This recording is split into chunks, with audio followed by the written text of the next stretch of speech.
Hello, my dear friends. Imagine the air is cold enough that each breath becomes visible.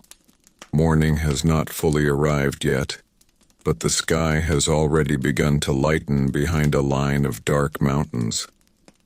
You are not waking inside a stone castle or a warm city house. You wake inside a long wooden hall, its roof heavy with sod and timber, its interior dim except for the low orange glow of embers still alive in the central hearth. Smoke hangs lightly beneath the rafters, drifting slowly toward a hole in the roof where it escapes into the pale northern dawn. You lie beneath thick wool blankets and animal furs. The floor beneath you is wooden planks covered with straw and hides.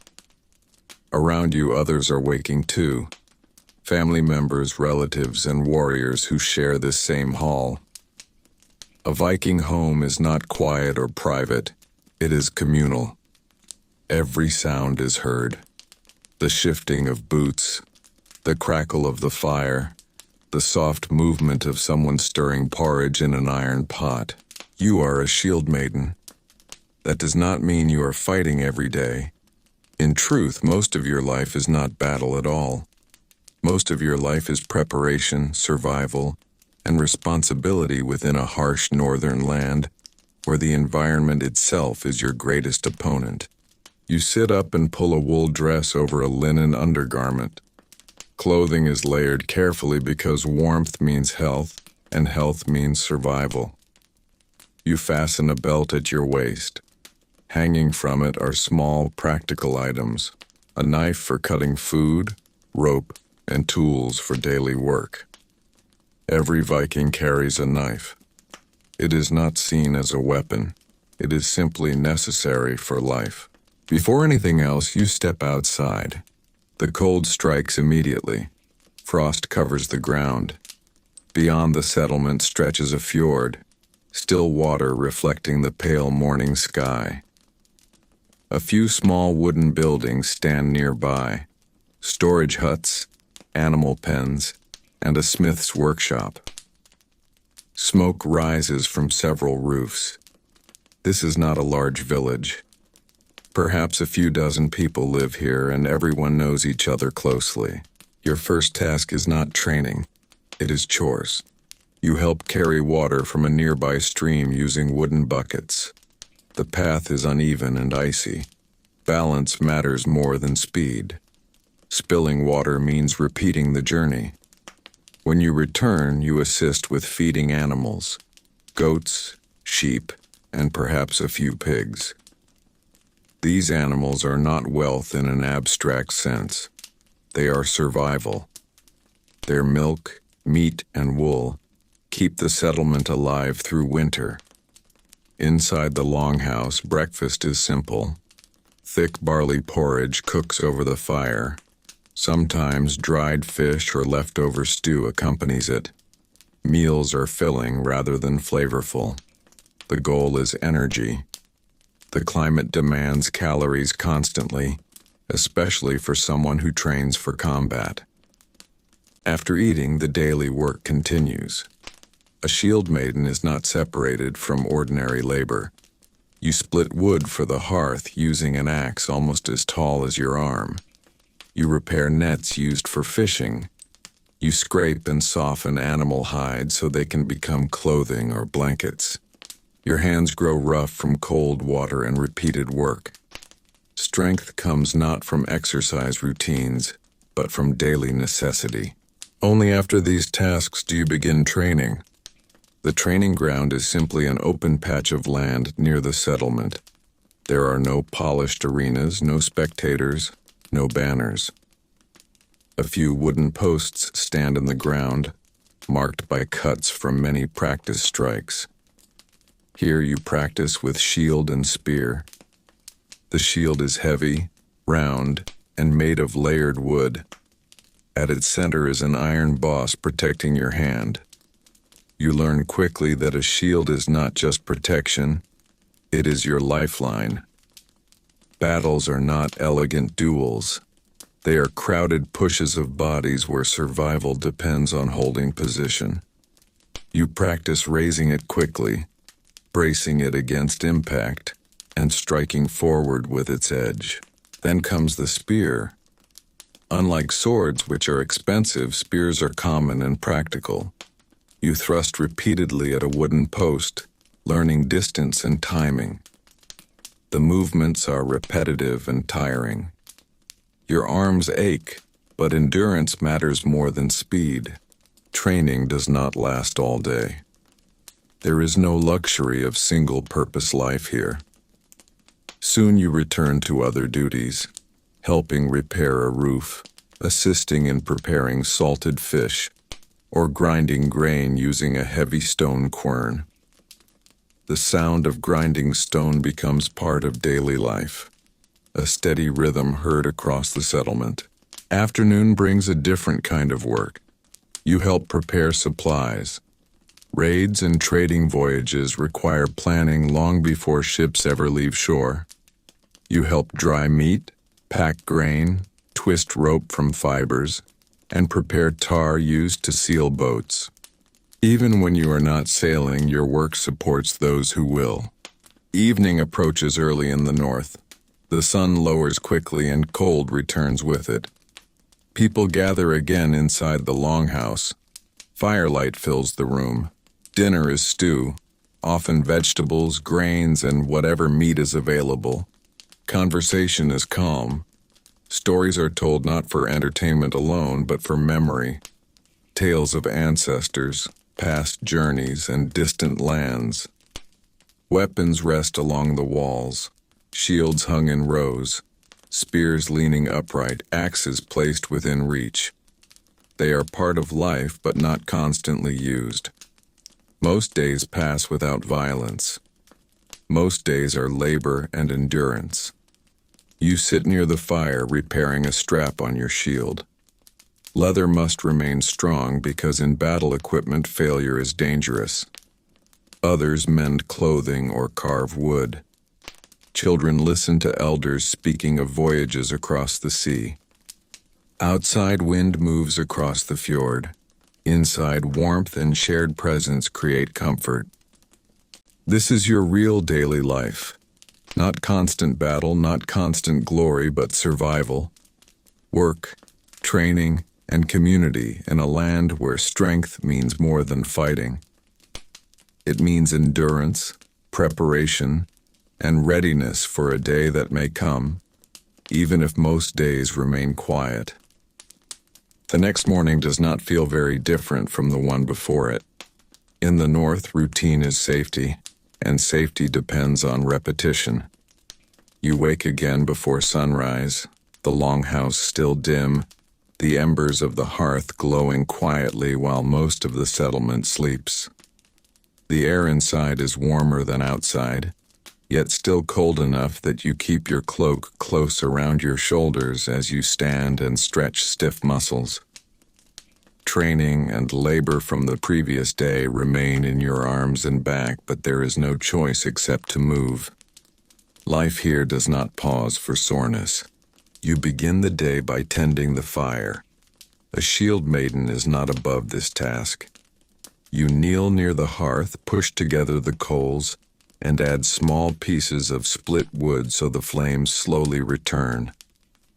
Fire is more than comfort. It dries clothing, cooks food, and prevents illness. Without it, the longhouse would become damp and dangerous during winter months. While the flames strengthen, others begin to wake. Boots touch the wooden floor. Blankets fold away, and someone places an iron pot over the rising heat. Soon you are outside again, and the cold morning air hits harder than before. Frost covers the grass and the fjord is silent, almost like polished stone. You carry a wooden bucket toward the stream with another member of the household. No one walks alone far from the settlement at this hour, not because of enemies, but because accidents in winter can be serious. Slipping on ice, falling into water, or getting lost in fog are real dangers in this land. After returning with water, you help milk goats and check the animal pens. A broken fence could mean losing livestock overnight, and livestock means survival. You repair a loose wooden post with a small hammer and wedge, working quickly before your hands become too numb from the cold. Only after animals are secure does breakfast begin. Today it is bread baked on a flat stone, a small piece of cheese, and leftover fish. You eat steadily, not hurriedly, because food must last until the next meal, and every bite matters. Later in the morning comes more serious training. The settlement's experienced warriors gather near the open ground beside the shore. There are no formal instructors, but older fighters guide the younger ones through practice. You pick up your shield and spear again. This time the focus is not individual movement, but formation. You stand shoulder to shoulder with others, shields touching, forming a line. This is how battles are fought, not as single duels, but as groups moving together. You learn to push forward slowly while keeping the shield steady. The line must stay unbroken. If one person steps back or loses balance, the gap endangers everyone. You brace your feet into the ground, leaning your weight into the shield. Another warrior presses from the opposite side, simulating an enemy push. The pressure is exhausting. Your arms tremble, but you hold position. This is the skill that matters most: endurance under strain. After formation practice comes weapon care. You sit on a wooden bench and sharpen the spearhead with a stone. Metal dulls quickly in harsh weather, and rust forms if ignored. You oil the blade lightly and inspect the shield rim for cracks. Equipment maintenance is part of daily life. A weapon is not used only in battle. It must be ready long before battle ever appears. Midday brings a different type of work near the shoreline. A long ship rests half pulled onto the beach. You help apply heated tar along its wooden seams. The smell is strong, and the work is slow. Tar keeps seawater from entering the hull during voyages. Without it, a journey could fail before it even begins. As you spread the thick liquid carefully with a wooden tool, you listen to conversations about wind, currents, and distant trading ports. Not every voyage is a raid. Many are trade journeys exchanging furs, iron, and crafted goods for silver or grain. The afternoon continues with food preparation. You help slice fish into thin strips and hang them on wooden racks to dry in the cold air. Preservation is essential because winter lasts long. Fresh food cannot be relied upon. Every member of the settlement contributes to this effort, and your role is no different from anyone else's. As daylight fades, you finally rest briefly. Not sleep, but a moment sitting along the shoreline, shield beside you, watching the dark water ripple under the gray sky. The wind carries the scent of salt and pine from distant hills. These quiet moments exist, though they are short. Evening gathers the settlement inside once more. The fire burns stronger now and warm light fills the hall. Dinner is thick stew with barley and vegetables. People speak softly about weather and preparations for coming weeks.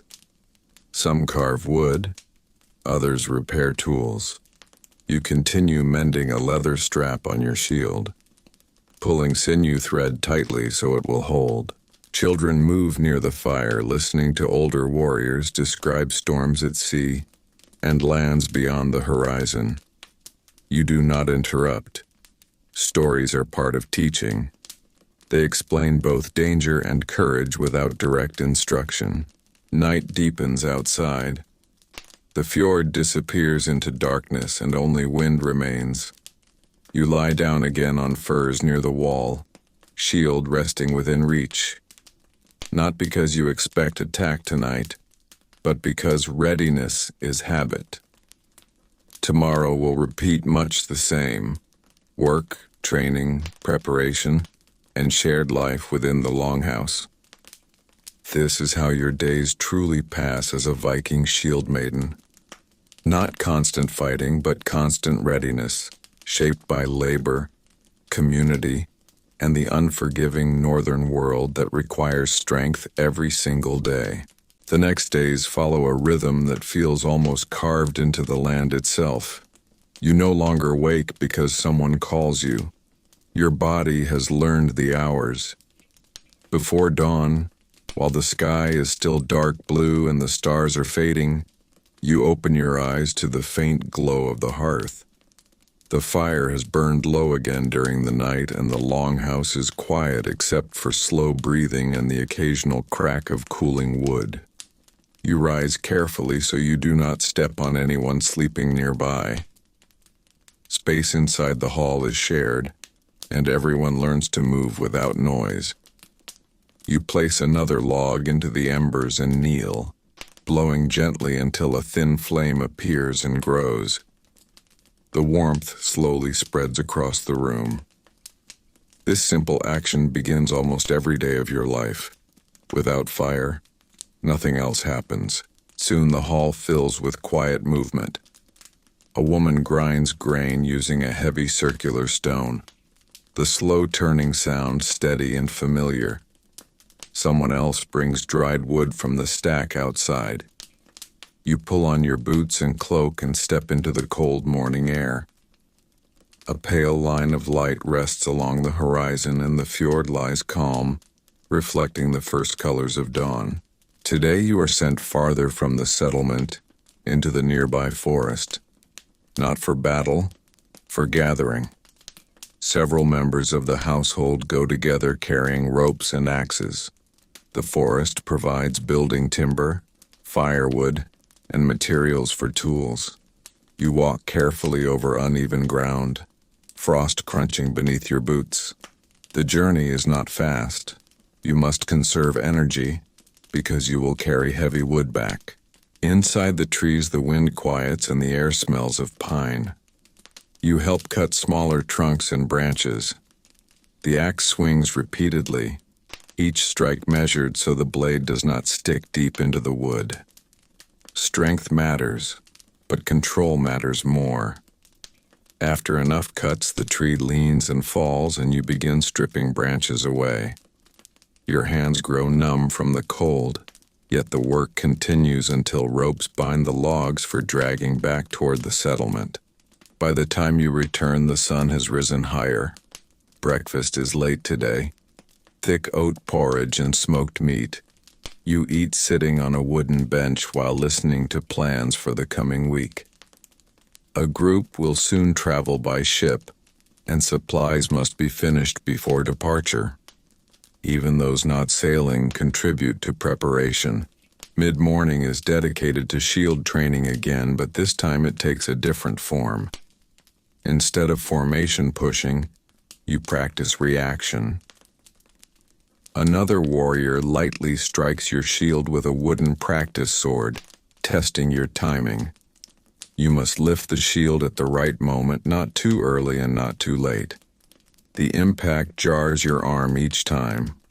Over and over you repeat the motion until raising the shield becomes instinctive. Next you practice with an axe. Unlike the heavy wood-cutting axe, this one is balanced for combat. You learn to swing not wildly but carefully, aiming at a marked section of a wooden post. Accuracy matters more than power. A misplaced swing leaves you open. You adjust your grip and try again, focusing on steady movement rather than speed. After training, you join others repairing a fishing net. The net stretches across the ground and you tie knots using thin cord, replacing broken sections. Fishing provides much of the settlement's food, and a damaged net means less catch. The work is quiet and repetitive. The sea nearby moves gently and gulls circle overhead waiting for scraps. In the afternoon, preparations for travel intensify. You help carry sacks of grain into a storage shed near the longship. Water barrels are checked for leaks. Leather bags of dried meat are packed tightly so they last weeks. The ship itself is inspected carefully. Oars counted, ropes coiled neatly, sails folded and stored. Even if you remain behind, you understand that your effort supports the journey. As daylight fades, the sky turns gray and wind rises along the water. You bring animals into shelter and secure doors and shutters. The longhouse grows warmer as more wood feeds the fire. Dinner tonight includes stew thickened with barley and root vegetables. The smell fills the hall and people gather close to eat. After the meal, there is a brief moment of rest. Not sleep, but stillness. Some carve handles for tools, others spin wool into thread. You sit near the fire, cleaning your spearhead with cloth and oil, so rust cannot form overnight. The task is slow but necessary. Weapons must always be ready even when they are not used. Night deepens and outside the wind moves across the fjord. Inside the longhouse, the fire crackles softly. Conversations fade one by one until only the sound of flames remains. You lie down beneath furs, your shield resting nearby as always. Tomorrow will bring new work, more training, and the same steady preparation.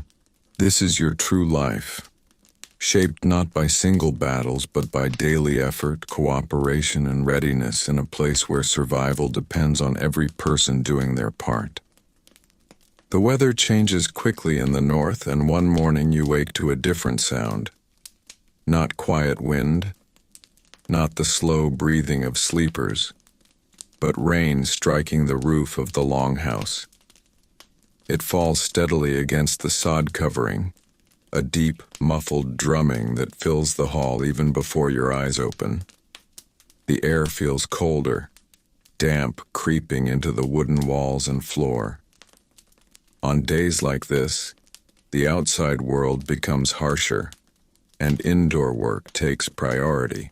You rise from your furs and notice the fire has nearly gone out during the night. Damp mornings make it harder to start again. You kneel and carefully arrange dry kindling kept for this purpose, shielding it with your body from the draft that slips through the doorway. Slowly, with patience, a flame catches and grows. Soon warmth returns and people begin waking one by one. Rain does not stop responsibilities. Water must still be collected, though today cloaks are pulled tightly and boots sink into soft ground as you walk toward the stream. The path is slippery, and you move slower than usual. The fjord looks darker now, rippled by falling drops, and low clouds hide the mountains beyond. Back inside, breakfast is hot broth and bread softened by steam. Warm food matters on wet days, and everyone eats close to the fire. Afterward comes indoor work, spinning wool into thread. You sit with a spindle and twist fibers steadily between your fingers. The motion is repetitive, but this thread will become clothing strong enough to survive winter winds. Shieldmaidens must know this craft just as well as combat. A torn cloak during cold travel could be as dangerous as any blade. Later, training continues despite the weather. Instead of the open field, you practice inside a covered shed near the hall. Space is smaller, forcing controlled movements. You rehearse drawing a weapon quickly, stepping forward with balance, and lifting the shield without striking nearby beams. The closeness teaches awareness. Battles are crowded, and a careless swing could harm a companion. After training, you help the blacksmith. His workshop glows faintly with the heat of a small forge. You operate the bellows, pushing air into the coals while he shapes iron on the anvil. Sparks jump into the dim air, and the ringing sound of hammer against metal echoes through the rain outside. He sharpens a spearhead while explaining how metal must be heated and cooled carefully to remain strong. Weapons are precious. Replacing one is difficult. By midday, the rain lightens, but the sky remains gray. You assist in preserving food again, this time salting meat inside a wooden barrel. Salt draws moisture away and allows storage for many months. You layer the meat carefully and press it down so no air remains between pieces. Winter preparation never truly ends. Every day brings another small step toward survival. In the afternoon, you repair your shield covering. The leather stretched across its front has loosened from moisture, and you heat it gently near the fire before tightening the bindings. A shield must be reliable. During battle, it is not decoration. It is protection for yourself and for the warrior beside you in formation. Evening arrives early due to heavy clouds. The hall glows with firelight long before sunset would normally come. Dinner is shared quietly, dried fish cooked into a stew. Outside, rain continues softly. Inside, people work with hands while talking calmly. A carved wooden board appears, and some play a strategy game using small pieces, planning moves slowly while others watch. You sit nearby, sharpening your knife and listening. The game itself teaches thinking ahead, something valued in both travel and combat. Not every lesson comes from weapons. Some come from patience and planning. As night settles, the rain finally begins to fade. Only occasional drops fall from the roof edges. You step outside briefly before sleep. The clouds are breaking apart, and a few stars appear above the fjord. The air is colder again, but clearer. You take a long breath and return inside. You lie down once more beneath thick furs. The hall grows quiet except for the steady fire. Tomorrow the weather may change again, but your routine will remain. Work, training, preparation, and watchfulness within a land where each day must be met with readiness. Several days later, the settlement feels different. The air carries movement and anticipation. Before you even leave your sleeping place, you can hear activity already beginning outside the longhouse. Boots cross the ground, wood creaks, and voices speak more often than usual. Today is not an ordinary day of chores alone. Today the longship will be made ready for departure.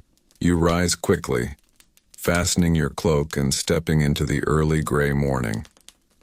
A thin mist lies over the fjord, and the water looks almost white beneath the cloudy sky. Along the shore, the ship rests where it has been pulled partly onto land.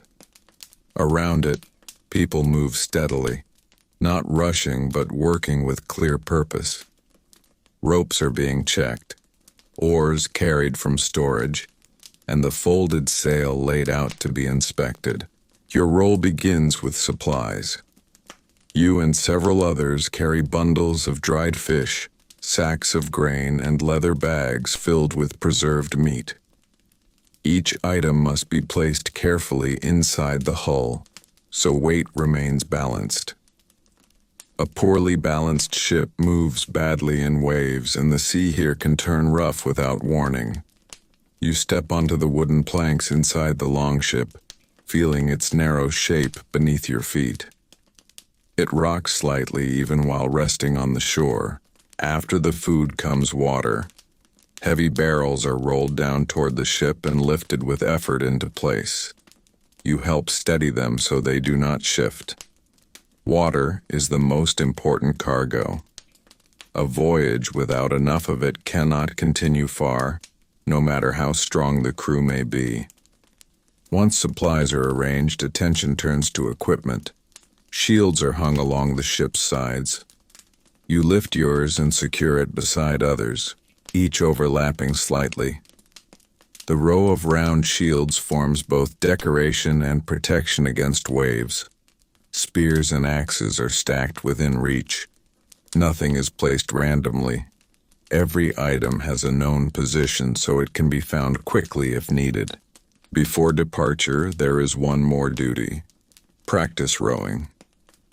Even if you are not among those leaving, you join the crew to help test the oars. The ship is pushed into shallow water and held steady while rowers take positions along the benches. You grip an oar and feel its weight. At a signal, everyone pulls together.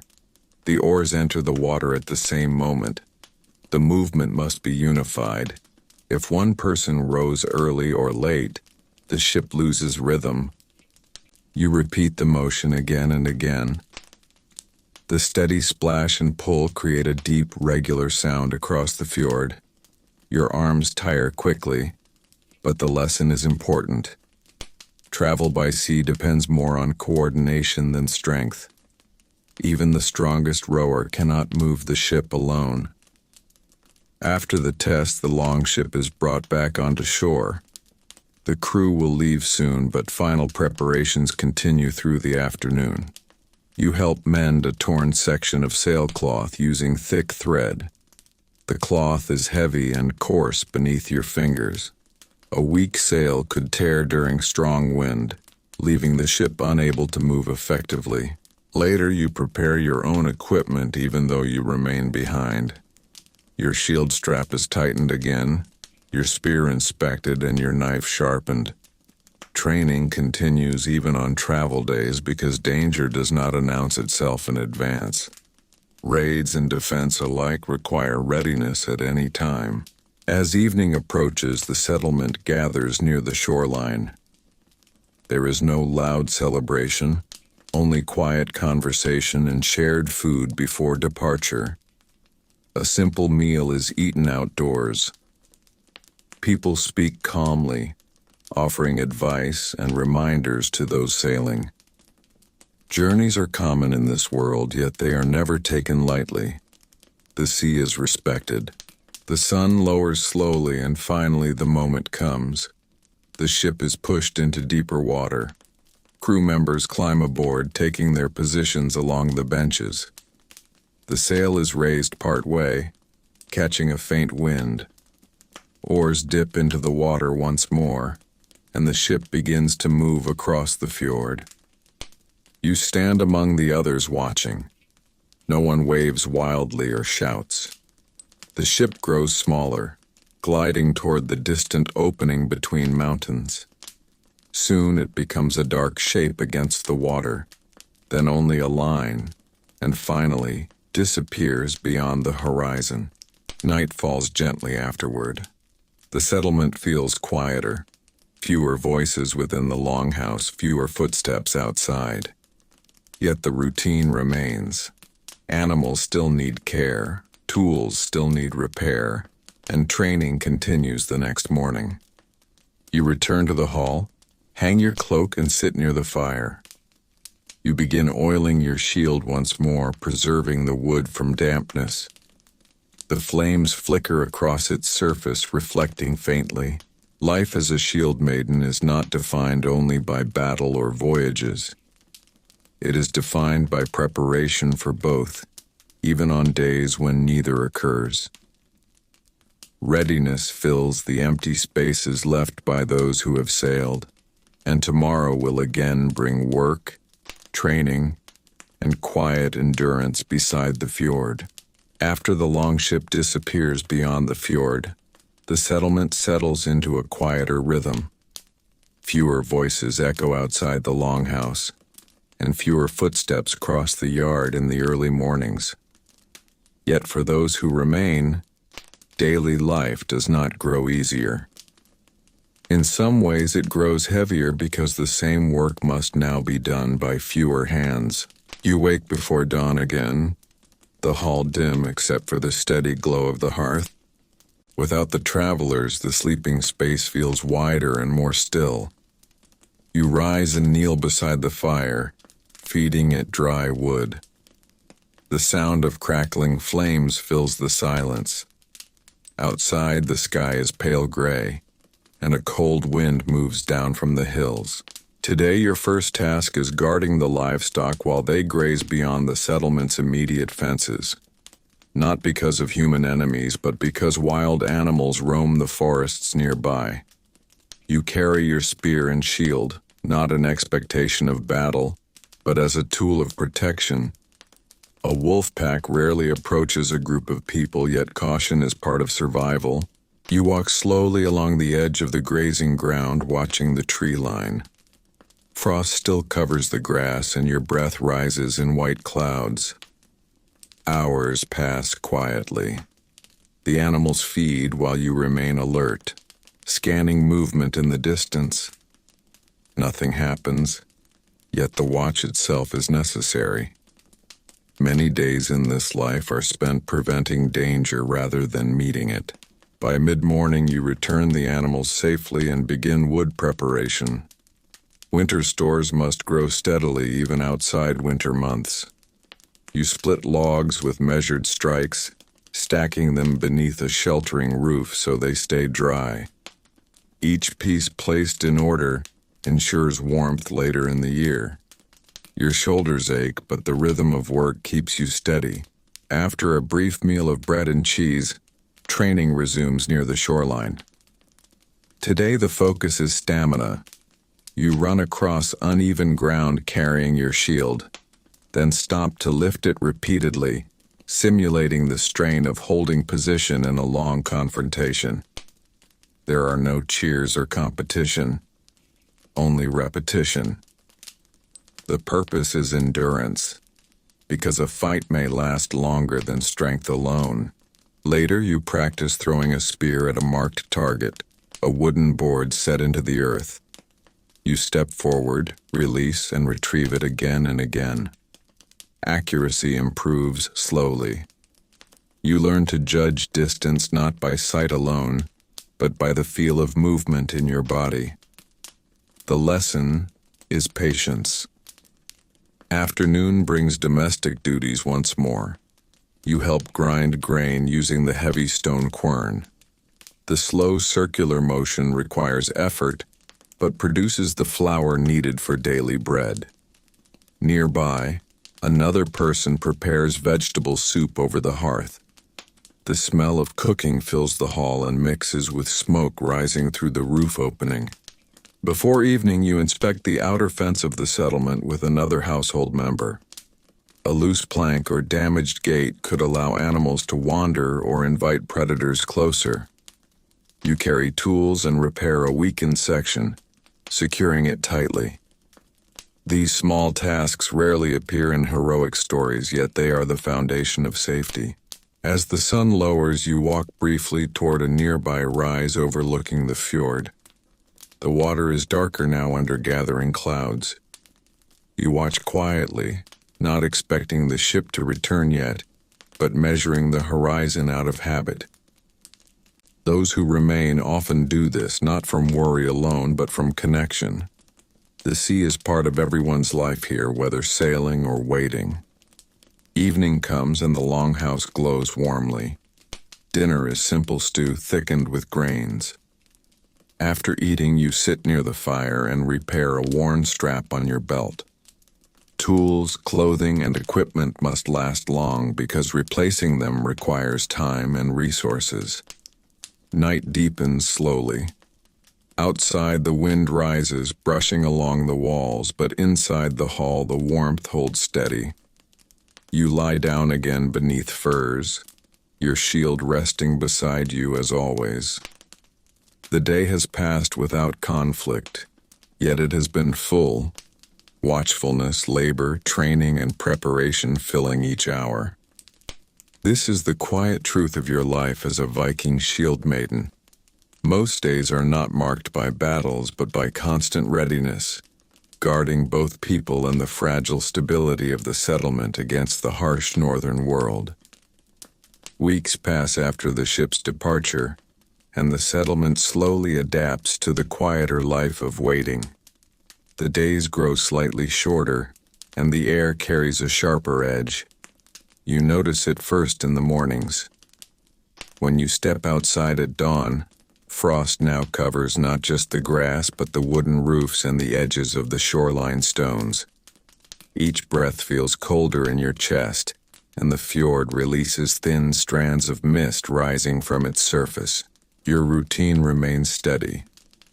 You wake before the others and tend the fire so warmth returns to the longhouse before the day begins.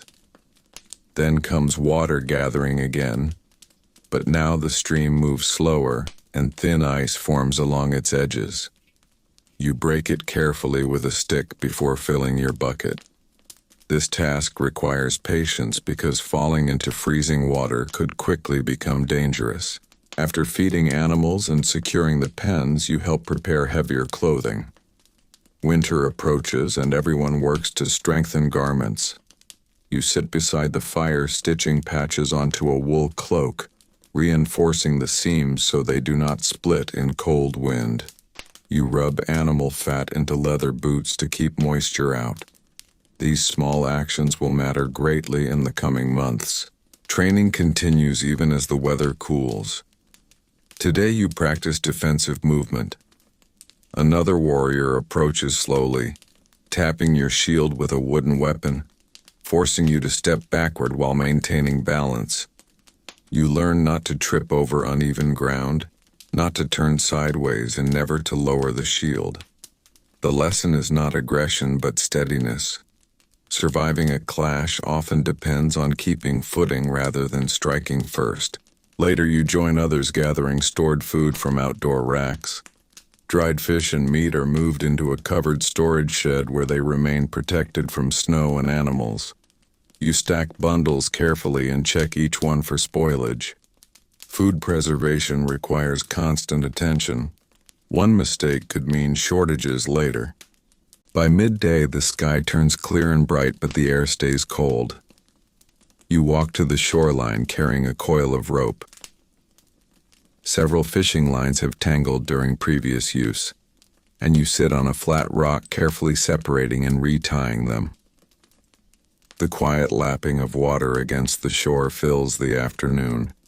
A few seabirds pass overhead, and the fjord stretches empty toward distant cliffs. In the late afternoon, you help gather peat and wood for the hearth. The pile beside the longhouse must grow large enough to last through heavy snow. Each piece you carry inside will become warmth during long nights. You stack them in dry order, knowing you will depend on this supply soon. Evening comes earlier now. The sun lowers quickly behind the mountains and shadows spread across the settlement.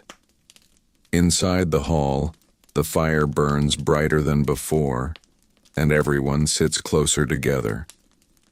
Dinner is thicker stew than usual, designed to provide more energy for colder days. After eating, you sit quietly cleaning your spear shaft, smoothing rough spots with a knife so it will not splinter in your hands. Nearby, others spin wool or repair tools. Conversation remains calm and steady. No one speaks loudly. Sound carries differently during long evenings. Later, an elder begins recounting journeys from earlier years.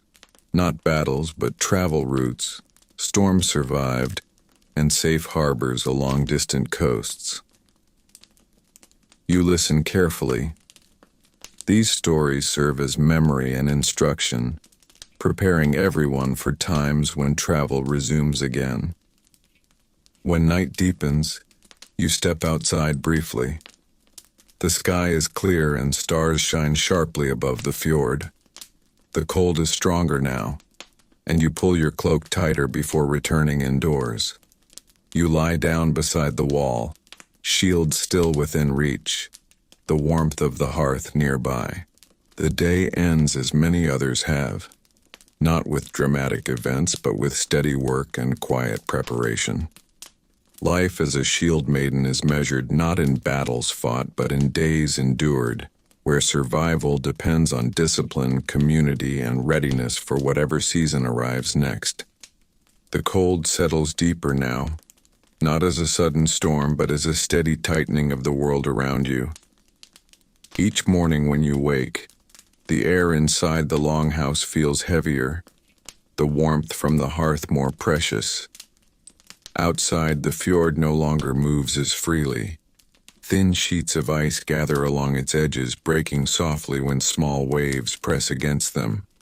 The land is growing quieter. You rise before dawn as always, wrapping yourself in wool and fur before stepping into the dim blue light outside. The ground is hard beneath your boots. Frost crunches with every step. You walk toward the animal pens and find your breath forming clouds in front of you. The goats and sheep huddle together for warmth. You check them carefully, ensuring none are ill or injured. In winter, even small sickness can spread quickly. Water must still be gathered, though the stream now requires effort. Ice forms thick enough that you use the back of your axe to break through it. Each strike echoes in the still air. You fill the bucket slowly, careful not to drop it or lose footing. Returning to the longhouse with heavy water and freezing temperatures builds strength that no formal training could match. Inside, breakfast is hot porridge and dried berries. Everyone eats in silence at first, conserving warmth. Afterward, the day's tasks divide quickly. Today you join two others reinforcing the outer walls of the longhouse. You press extra earth and sod against the timber structure, sealing small gaps where wind has begun to slip through. The work is slow and steady, but it keeps the interior warmer once snow falls heavily. Later in the morning, training continues despite the cold. You do not practice long runs now. Instead, you focus on controlled movements. With shield raised, you hold position against the wind while another warrior presses forward gently. The cold stiffens muscles, so you move carefully, ensuring balance on frozen ground. A slip could injure you, and injury during winter can be serious. After training, you step inside the smith's workshop to assist briefly. The forge burns brighter during winter because metalwork often increases now. Tools must be repaired while travel is limited. You operate the bellows again, sending air into the coals while the blacksmith reshapes a bent spear tip. The sparks fly sharply in the dim light, reflecting off the icy air. Midday brings food preservation tasks again. You help move stored grain into sealed containers lined with leather, protecting it from moisture and pests. Every sack is counted and stacked in order. Winter survival depends on careful planning. No one here wastes anything. The afternoon is quieter. Snow begins to fall lightly, small flakes drifting across the fjord. You step outside and stand for a moment, watching the landscape soften under white cover. The settlement grows quieter when snow falls, as if sound itself becomes muffled. Later you sit inside the longhouse, carving small wooden pegs used for repairs. The repetitive motion warms your hands. Nearby, someone tells a story of a past winter when snow covered the roofs entirely and the fjord froze thick enough to walk across. You listen, understanding that harsh seasons have always been part of this life. As darkness arrives early, the hall becomes the center of everything. The fire burns bright, reflecting off shields hung along the walls. Dinner is thick stew with extra fat added for warmth. After eating, you inspect your shield once more. Cold can crack wood if moisture freezes inside it, so you wipe it dry and apply oil carefully. Before sleeping, you step outside one last time. Snow now covers the ground fully, and the world glows faintly under moonlight. The fjord looks still and silent, surrounded by white hills. You feel the cold deeply, yet you also feel steady. This land is harsh, but it is known to you. You return inside, lie beneath heavy furs, and rest. Another winter day has passed without conflict, yet it has required strength, endurance, and preparation. As a Viking Shieldmaiden, your life is not constant battle, it is constant readiness, surviving the cold, guarding the settlement, and standing steady against both nature and whatever challenges may one day come from beyond the horizon. Winter now fully surrounds the settlement. The fjord no longer shows open water along the shore.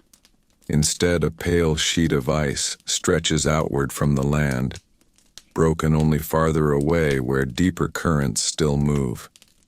Snow rests thick upon the roofs of the buildings, and every step outside leaves a deep imprint that quickly hardens in the cold air.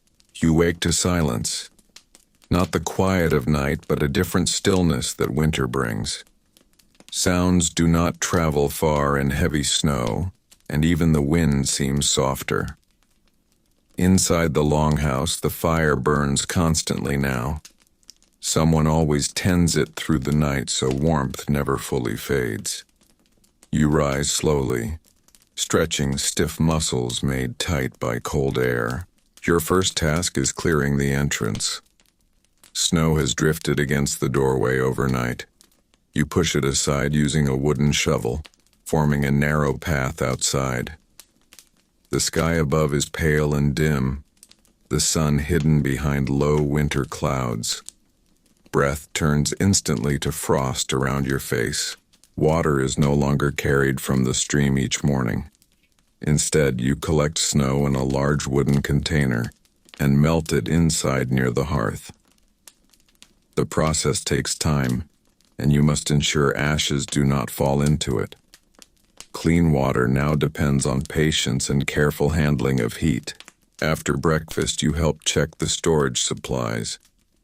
Dried fish hangs from beams inside the hall, and sacks of grain remain stacked along the wall. You examine them closely.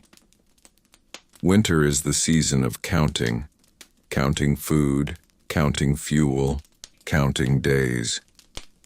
A mistake cannot easily be corrected once deep cold arrives. Training changes again during the season. There is less open movement and more controlled strength. You practice holding your shield raised for long stretches while standing still. Another warrior presses slowly against it, forcing you to brace your body. The goal is endurance rather than speed. Battles, when they occur, are exhausting. Preparing your muscles for long strain is necessary. Later, you walk a short patrol around the settlement boundary with another member of the household. Snow makes tracks easy to see. You look for unusual marks, not only animals but strangers who might approach. Trade travelers sometimes pass through even in winter. You find only the prints of foxes and birds. By midday, you return indoors and assist with repairing clothing. You sew a tear in a wool tunic and reinforce the stitching along your own cloak. Cold air enters through even small openings in fabric. Every repair protects health. The afternoon is spent crafting. You carve a small wooden handle for a tool and smooth it with a knife. The repetitive movement warms your hands while the fire warms the hall. Nearby, someone grinds grain slowly for evening bread, and the sound blends with the crackling flames. Evening arrives early once again. Darkness falls long before you feel ready for rest. Dinner is shared quietly, thick soup and flat bread cooked on hot stone. Conversation remains calm. During long winters, people speak less loudly, conserving both warmth and energy. After eating, you clean your spearhead and set it beside your shield. Weapons remain close even when no enemy is expected. Readiness is part of daily life, not just a response to danger. Before sleeping, you step outside briefly. The sky is clear tonight and stars shine sharply over the frozen fjord. Snow reflects faint light, making the night seem brighter than usual. The cold is intense, and you do not stay long. You return inside, close the door carefully, and lie beneath heavy furs. The fire continues to burn nearby, and its steady warmth surrounds you. Another winter day has passed, quiet, controlled, and steady. Life as a Shieldmaiden during this season is not battle, but vigilance, endurance, and patience as you and your community wait for the world to thaw again. Deep winter lingers, but slowly, almost unnoticed at first, the world begins to shift. You sense it not from warmth, but from light.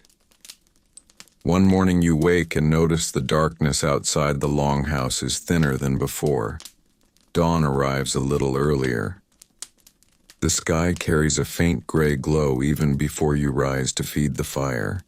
You push open the door and step into the cold air. Snow still covers everything, yet the wind feels calmer. The fjord ice remains thick along the shore, but faint cracks run across its surface. The season has not ended, but it has begun to loosen its hold. Your morning tasks continue as always. You clear packed snow from the path and gather more to melt for water. The animals remain sheltered, and you check them carefully, bringing extra fodder to keep their strength. Winter is hardest near its end, because stored food runs lower. Careful rationing matters now more than ever. Inside, breakfast is smaller than earlier in the season, porridge made thinner to stretch supplies. No one complains. Everyone understands that patience now ensures survival until spring fishing begins again. After eating, you help grind grain slowly at the quern stone. The steady circular motion warms your arms and keeps the haul active. Training resumes outdoors briefly today. The ground is still frozen, but you step onto a cleared patch near the shoreline. Holding your shield, you practice stepping forward and back in measured rhythm. The snow around your boots crunches sharply. Another warrior tests your guard with light strikes of a wooden sword. You react steadily, lifting the shield, shifting your weight, maintaining balance on hard ground. Afterward, you practice throwing the spear again. The cold air carries the sound of impact as the tip strikes the wooden target. Each throw is controlled, never rushed. Winter has taught patience, and that patience now guides your movements. Midday brings repair work. The roof of a storage shed has sagged under snow weight, and several of you climb carefully to remove excess accumulation. You push heavy snow aside, working slowly to avoid slipping. Below, others support the beams from inside. Cooperation keeps the structure safe. Later, you inspect the shoreline. The ice has begun to break near the edges, revealing small patches of dark water beneath. Soon, fishing will return. You help prepare the nets again, checking knots and repairing weak sections. The scent of sea air feels sharper now, promising change. In the afternoon, you assist the blacksmith once more. Travel season approaches and tools must be ready. You pump the bellows while he reforges a damaged axe head. The heat from the forge contrasts strongly with the cold outside. Sparks scatter across the floor and the ringing of hammer against iron echoes through the workshop. Evening returns you to the longhouse where a slightly larger meal is shared. A small store of dried berries is opened, a sign that winter's hardest weeks are passing. People speak more freely tonight. Plans for spring voyages and trading journeys begin to fill the conversation. After eating, you oil your shield and tighten the leather straps once again. Months of cold have dried them, and they must remain strong. You set your spear beside it and sit quietly near the fire, listening to talk of ships being repaired and sails soon raised again. Night falls, but it feels different now. The darkness is shorter and the air inside the hall seems lighter. You lie beneath your furs and close your eyes knowing the season of waiting is nearing its end. For a Shieldmaiden, winter has not been idle time. It has been preparation, strengthening body, preserving supplies, and maintaining readiness. Soon the fjord will open, ships will return to the water, and your life will once again move beyond the quiet endurance of snow and into the movement of travel and watchfulness across open sea. The change arrives slowly, almost gently, but you feel it clearly. One morning when you step outside, the snow no longer feels hard beneath your boots. Instead, it softens and sinks slightly under your weight. The air carries moisture rather than sharp cold, and from the hillside you hear something that has been absent for many weeks. Running water. Small streams begin to flow again where ice once held them still. You walk toward the fjord and see dark patches spreading across its surface. The ice is breaking. Thin sheets drift apart and move quietly with the tide. The season of waiting is ending, and with it the stillness that has shaped every day of your life for months. Your work changes immediately. The settlement becomes active from early morning until late evening. You begin by helping clear away remaining snow from paths between buildings so movement becomes easier. Mud replaces ice, and walking is heavier but safer. Water is gathered once again directly from the stream, now flowing freely. You kneel beside it, fill your bucket, and watch the water move steadily over stones. A welcome sound after winter silence. The animals are brought farther from their pens to graze on early grass appearing beneath melting snow.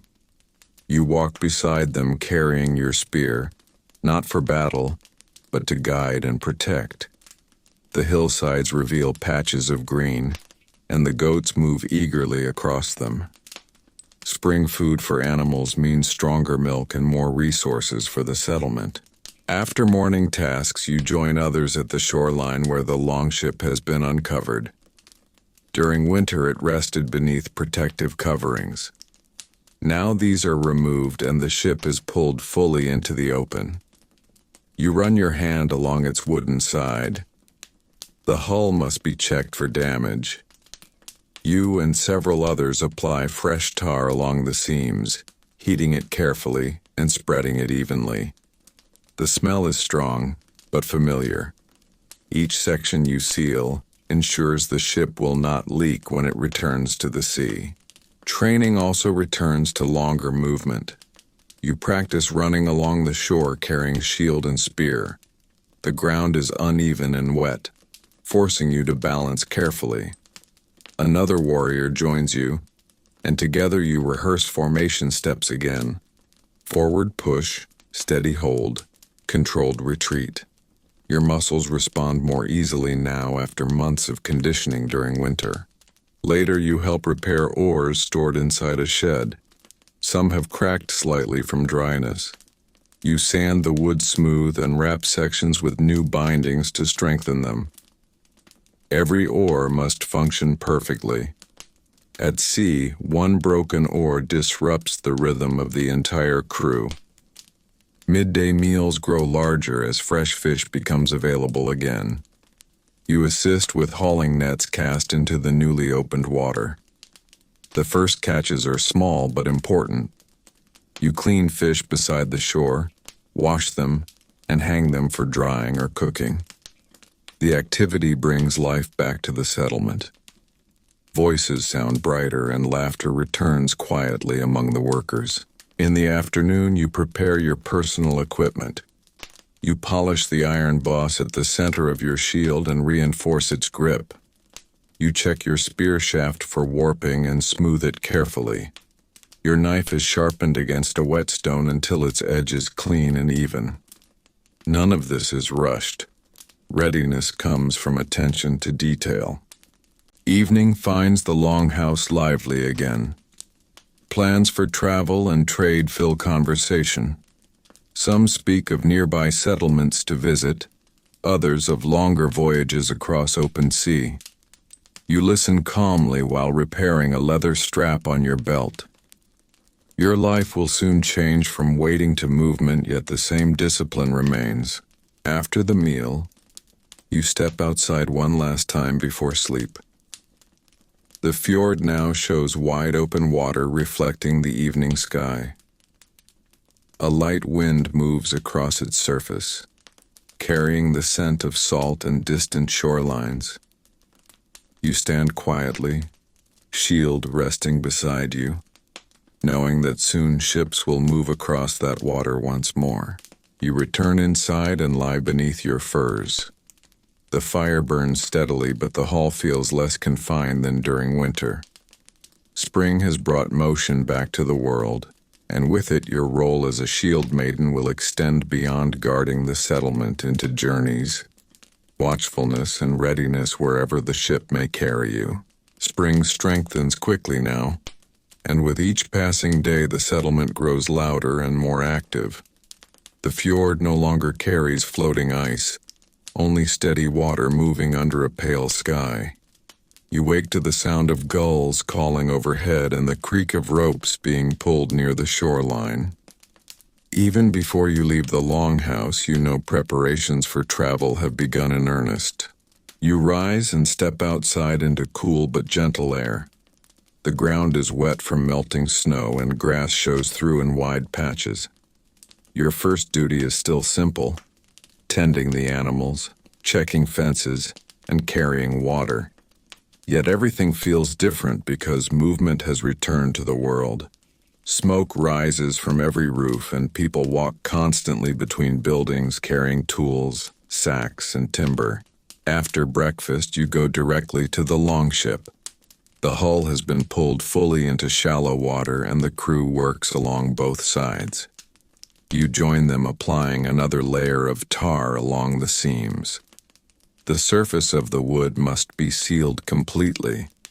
You move slowly from plank to plank, pressing the warm tar into every joint. Beside you, others tighten rope bindings and adjust the mast support. Once the hull is prepared, you help raise the mast upright. Several people push together while others guide ropes from both sides. The mast rises steadily and locks into place. Soon afterward, the sail is attached, thick woven cloth that will catch the northern wind. You run your hands along its edge, checking the stitching for weakness. A tear during travel would be dangerous. Training continues nearby. On open ground beside the shore, you and the other fighters practice shield wall formation again. You stand shoulder to shoulder, shields overlapping, stepping forward together in slow rhythm. The instructor, like elder, walks along the line correcting stance and spacing. He pushes against the shield suddenly, forcing everyone to brace at once. You lean into the impact and hold position. Coordination matters more than individual strength. Afterward, you rehearse boarding and leaving the ship quickly. You step onto the narrow planks, move along the benches, and return to shore repeatedly. You learn where to place your feet so you do not slip. Movement must become instinctive because in real danger, hesitation wastes time. Midday brings food preparation for travel. You help pack dried fish, smoked meat, and grain into storage chests secured inside the hull. Water barrels are checked again and tied tightly. Each item has a place, so weight remains balanced. You carefully arrange supplies, knowing they must last many days. Later, you sharpen weapons beside the hull. You sit on a wooden bench and draw your spearhead along a stone slowly. The scraping sound repeats steadily. You test the edge lightly with your thumb, then wipe it clean and oil it. Nearby, shields lean against the wall, newly repaired and ready. In the afternoon, you gather rope fibers and twist them into stronger cords used for fastening cargo. The work is slow but necessary. Ropes hold sails, secure goods, and steady equipment during storms. You keep tension even as you twist, ensuring strength along the full length. Evening approaches with calm weather. The sky glows softly above the fjord, and the water reflects orange light. The longship rests ready in shallow water, rocking gently. You stand for a moment looking at it. Soon it will leave the shore again. Dinner inside the longhouse feels lively. Conversation turns to routes, winds, and safe harbors. Those remaining will guard the settlement while others travel. You listen quietly, eating steadily, knowing your life will always balance between waiting and movement. Before sleep, you inspect your shield one more time and place it beside your resting space. The fire burns low, and voices fade gradually. Outside, the fjord is calm beneath the night sky. Your days as a Viking Shieldmaiden now stand at the edge of change. The quiet endurance of winter has prepared you for what comes next. Vigilance not only at home but wherever the sea and the ship carry you. The morning of departure arrives without ceremony, yet the air itself feels different. You wake before the fire is fully alive, sensing movement even before sound reaches you. Outside, the fjord is calm, almost unnaturally still, as if waiting. A thin mist floats over the water and the longship rests at the shoreline ready. You rise and dress carefully, layering wool and fastening your belt with steady hands. Your shield leans beside your sleeping place. You lift it, feeling its familiar weight settle against your arm. The leather grip fits your palm perfectly. Months of training, repair, and repetition now lead to this moment. Not dramatic, not loud, but purposeful. Outside the longhouse, the settlement gathers quietly. Those traveling move toward the ship carrying personal gear, weapons, and small bundles of supplies. You walk among them. This time you are not staying behind, your place is aboard. You step onto the longship and take your assigned position along the bench. The hull rocks slightly beneath you. Oars lie ready at each seat. The mast stands tall at the center, and shields hang along the sides in a bright line of painted wood and iron. The smell of tar and salt fills the air. With a steady push, the ship is eased into deeper water. You grip the oar and wait for the signal. When it comes, everyone pulls together. The oars dip into the fjord at the same moment, cutting through water with a deep, rhythmic sound. You pull again and again, muscles tightening, breath steady. The shoreline begins to move slowly away. The settlement grows smaller behind you. The longhouse, the storage sheds, the animal pens, all shrink against the rising hills. You do not wave or shout. Instead, you focus on rhythm. The ship must leave the fjord smoothly before wind is caught by the sail. Once clear of the narrow inlet, the sail is raised. Wind fills it gently and the ship glides forward more easily. Oars are lifted and secured. You rest briefly, watching water rush past the hull. The sea stretches ahead, wide and open, reflecting the pale sky. Hours pass as the ship follows the coastline. You remain alert. A Shieldmaiden's role on board is not only rowing. You watch the horizon for other vessels, for changes in weather, for shifting currents. The northern sea can turn without warning. By midday, the wind strengthens.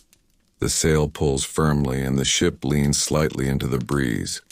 Spray touches your face, cold but refreshing. You adjust your shield strap to keep it secure. Weapons remain within reach. though no threat appears. The crew eats dried fish and bread while remaining seated. No fire burns on board.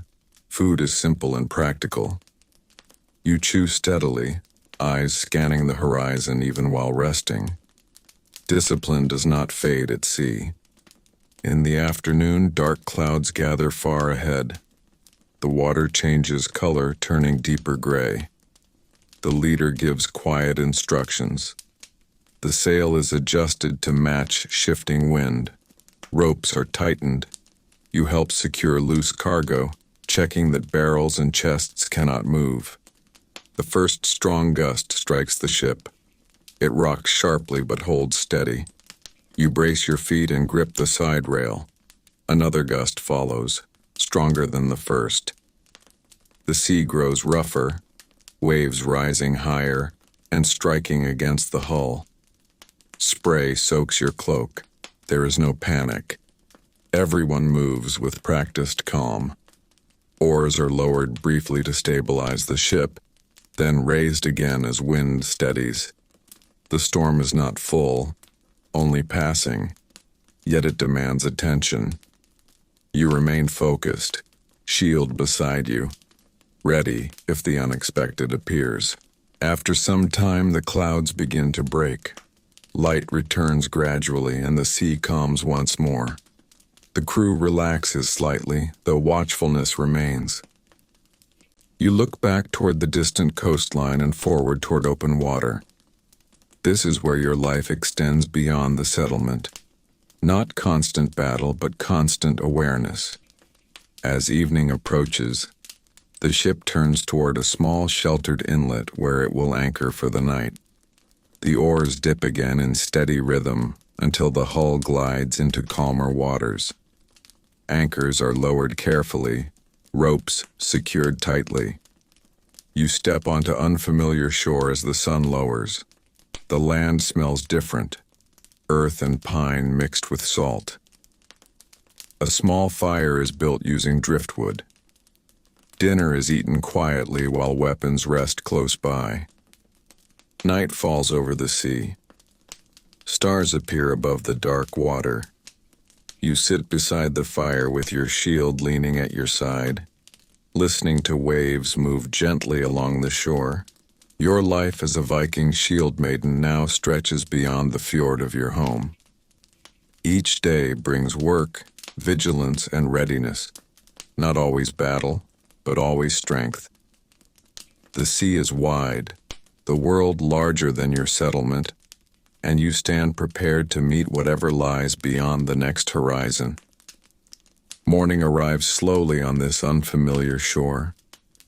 You wake not to the wooden ceiling of the longhouse, but to the open sky above you, pale and quiet as dawn spreads across the horizon. The fire beside the camp has burned down to red embers, and the sea moves gently against the rocks only a few steps away. For the first time in many months, your day begins somewhere that is not home, yet your routine remains the same because routine is what keeps a warrior steady.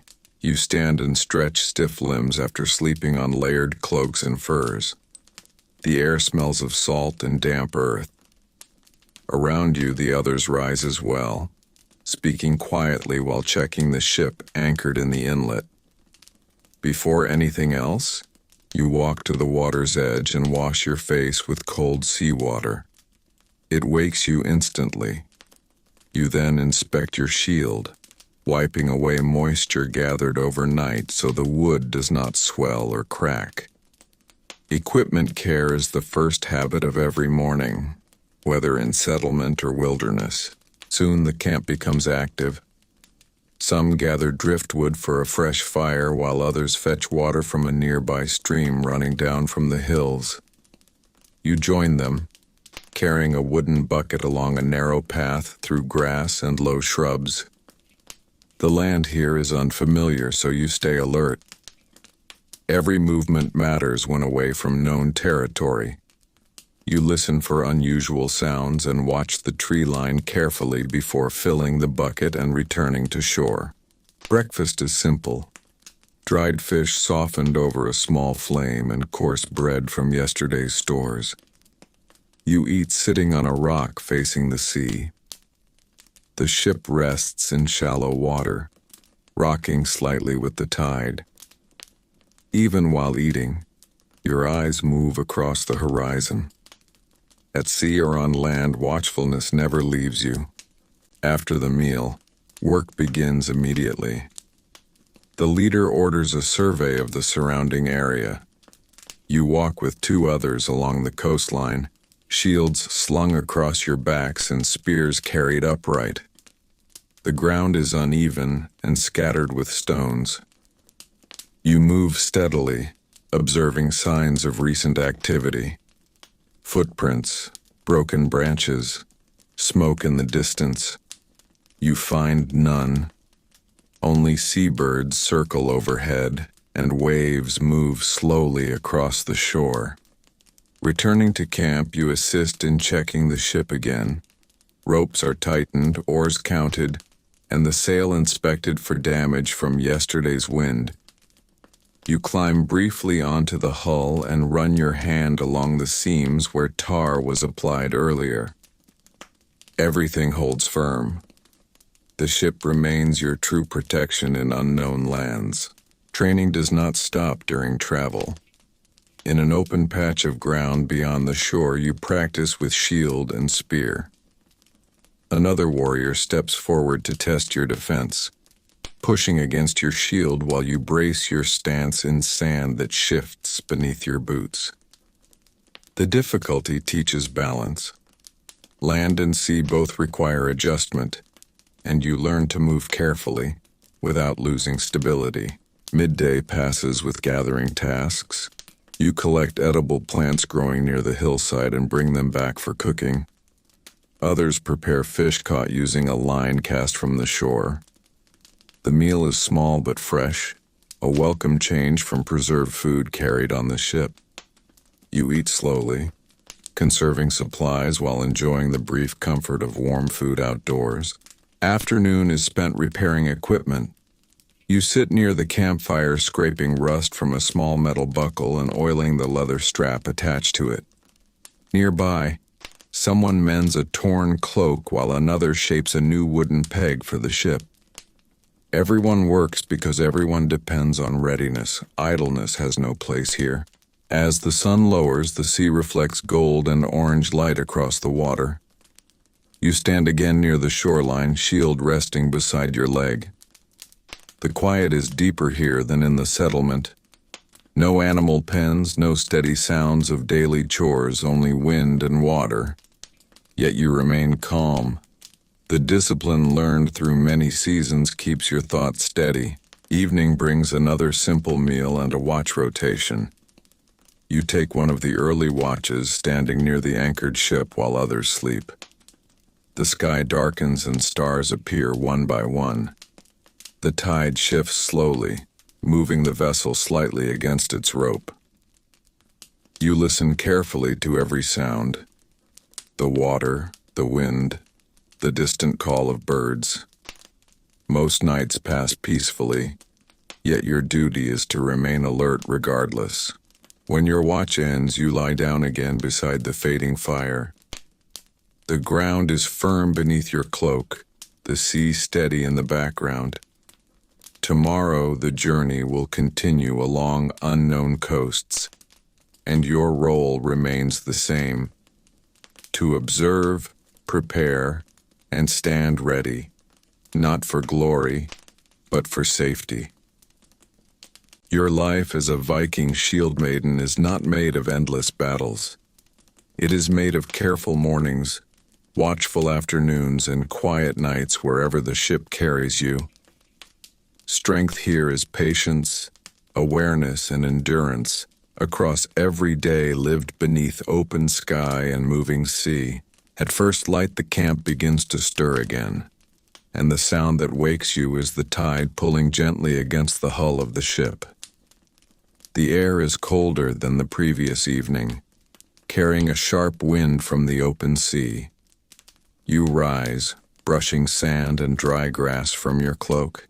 and immediately your eyes move toward the longship. Even before food or conversation, you check that the vessel remains secure. The rope is tight around the mooring rock, and the hull rests safely in shallow water. The crew wastes little time. The journey will continue today. You help gather belongings and fold cloaks and sleeping furs into tight bundles. Nothing can be left behind. Every object carried has a purpose, and extra weight must be avoided. You secure your shield across your back and fasten your belt knife at your side. Breakfast is quick and practical. Bread and a small piece of smoked meat are eaten standing near the shore while others push the ship slightly deeper into the water. The morning sky is pale gray, and a steady wind blows along the coastline. It is good sailing weather. You step carefully onto the longship once more, finding your seat along the bench. At the signal, the oars dip into the water together, and the familiar rhythm begins. Pull, lift, pull, lift. The sound echoes across the quiet inlet. Soon the sail is raised and catches the wind, and rowing becomes lighter. The shoreline slowly slides past beside you. Hours pass as the ship follows the curve of the coast. Cliffs rise on one side while open water stretches endlessly on the other. You remain alert, watching both directions. Your role is observation as much as readiness. A distant sail, an approaching vessel, or sudden weather change must be noticed early. By midday, the sea grows more active. Waves rise higher and strike the side of the ship, sending cold spray across your cloak.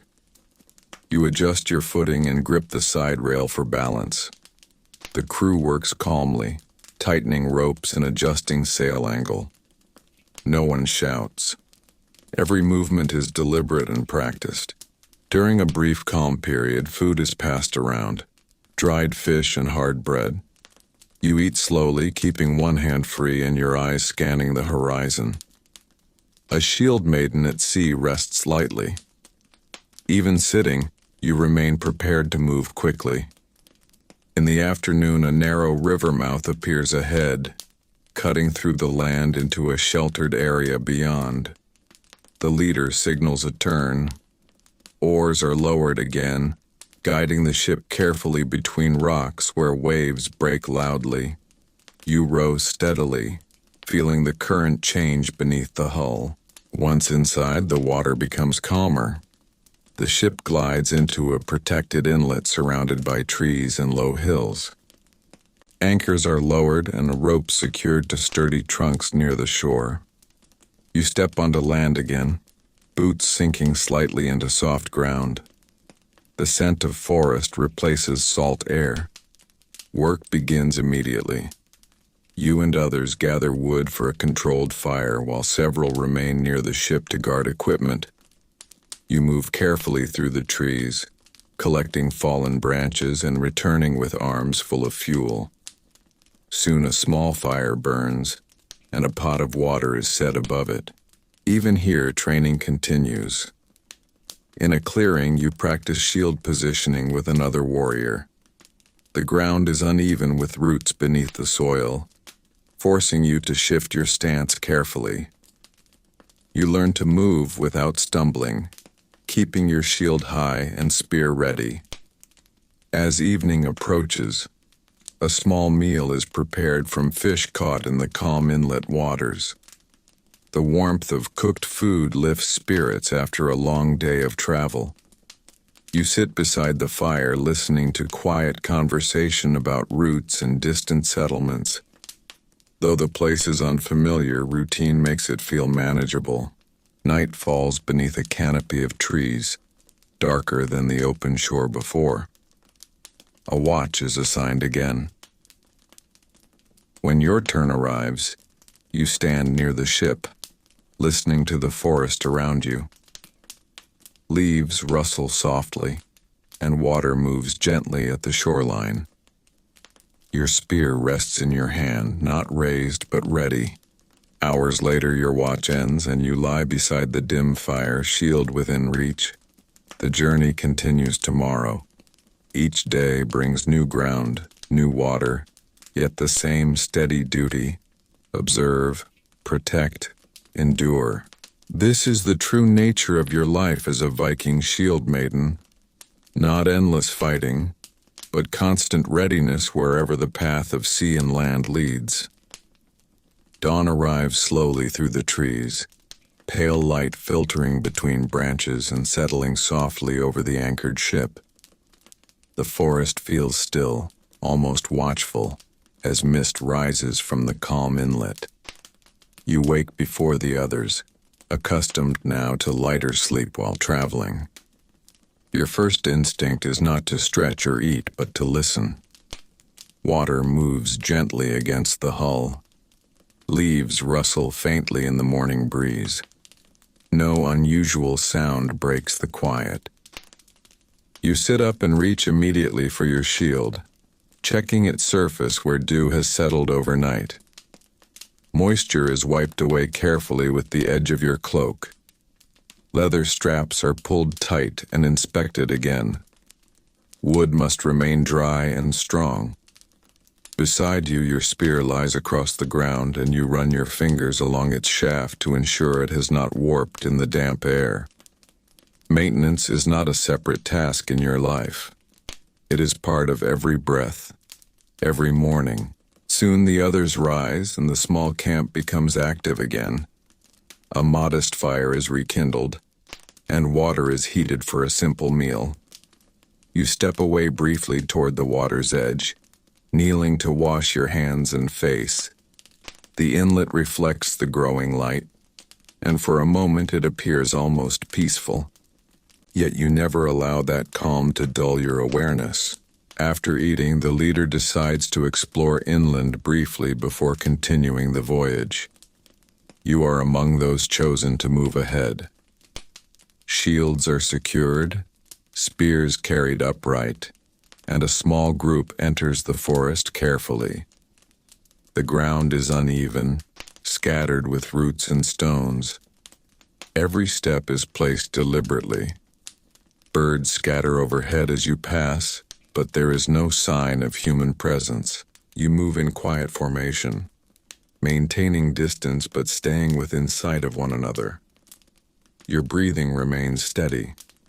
Though no enemy is visible, readiness is constant. The forest thickens briefly, then opens into a small clearing where sunlight touches low grass. You pause there, scanning the area. The land appears unused, quiet, and empty. After a measured survey, the group returns to the inlet. The ship remains untouched, and those who stayed behind report no disturbance. Preparations to leave begin once more. Supplies are secured tightly, ropes coiled, and the anchor lifted carefully from the water. You take your place again along the bench inside the longship. The oars dip into the inlet, pushing the vessel slowly back toward open sea. The forest shoreline recedes behind you, replaced again by cliffs and rolling waves as the ship clears the narrow passage. The wind today is steady but stronger than before. The sail fills fully, and the ship moves swiftly across the surface. Spray rises along the hull and touches your face. You adjust your stance slightly to keep balance while seated. Travel requires endurance not only of muscle but of focus. Hours at sea can blur together, yet your eyes never wander aimlessly. Midday brings distant signs of another settlement, smoke rising faintly beyond a curve in the coastline. The crew grows attentive. The leader studies the direction carefully, and conversation remains low. You prepare quietly, ensuring your shield strap rests securely on your arm, and your spear lies ready beside your seat. As the ship approaches closer waters, the smoke becomes clearer, and the shape of small wooden buildings appears along a distant shore. It is not your settlement. It belongs to others, perhaps traders, perhaps strangers. The ship slows slightly as oars are lowered again to control movement. You feel the shift in tension across the crew. Not fear, but awareness. This is why you train. This is why you endure winter preparation and spring travel. The shoreline grows nearer. Figures move along the beach, watching the approaching vessel. You cannot yet tell their intent. The wind carries the sound of waves, but no voices. Every muscle in your body is alert, yet controlled. The ship glides toward shallow water, not rushing, not retreating. You stand carefully, shield raised to a ready position without aggression, spear angled downward but prepared. Others do the same. The longship settles just beyond the surf. There is no immediate conflict. Instead, a quiet moment of stillness stretches between both groups. The unknown stands before you, and you meet it not with panic, but with discipline learned across seasons. Whether the meeting becomes trade, alliance, or something more demanding, you are ready because readiness has shaped every day of your life. From tending animals in winter snow to rowing across open sea, from training on frozen ground to guarding unfamiliar shores. Each task has built the steadiness you carry now. The waves continue to move gently around the hull. The sail flutters lightly above you. You stand firm at the edge of the ship, shield steady on your arm, eyes focused forward, prepared to face whatever this new horizon brings without hesitation, without fear, and without breaking the calm strength that defines your life as a Viking Shieldmaiden. For a long moment, neither side moves.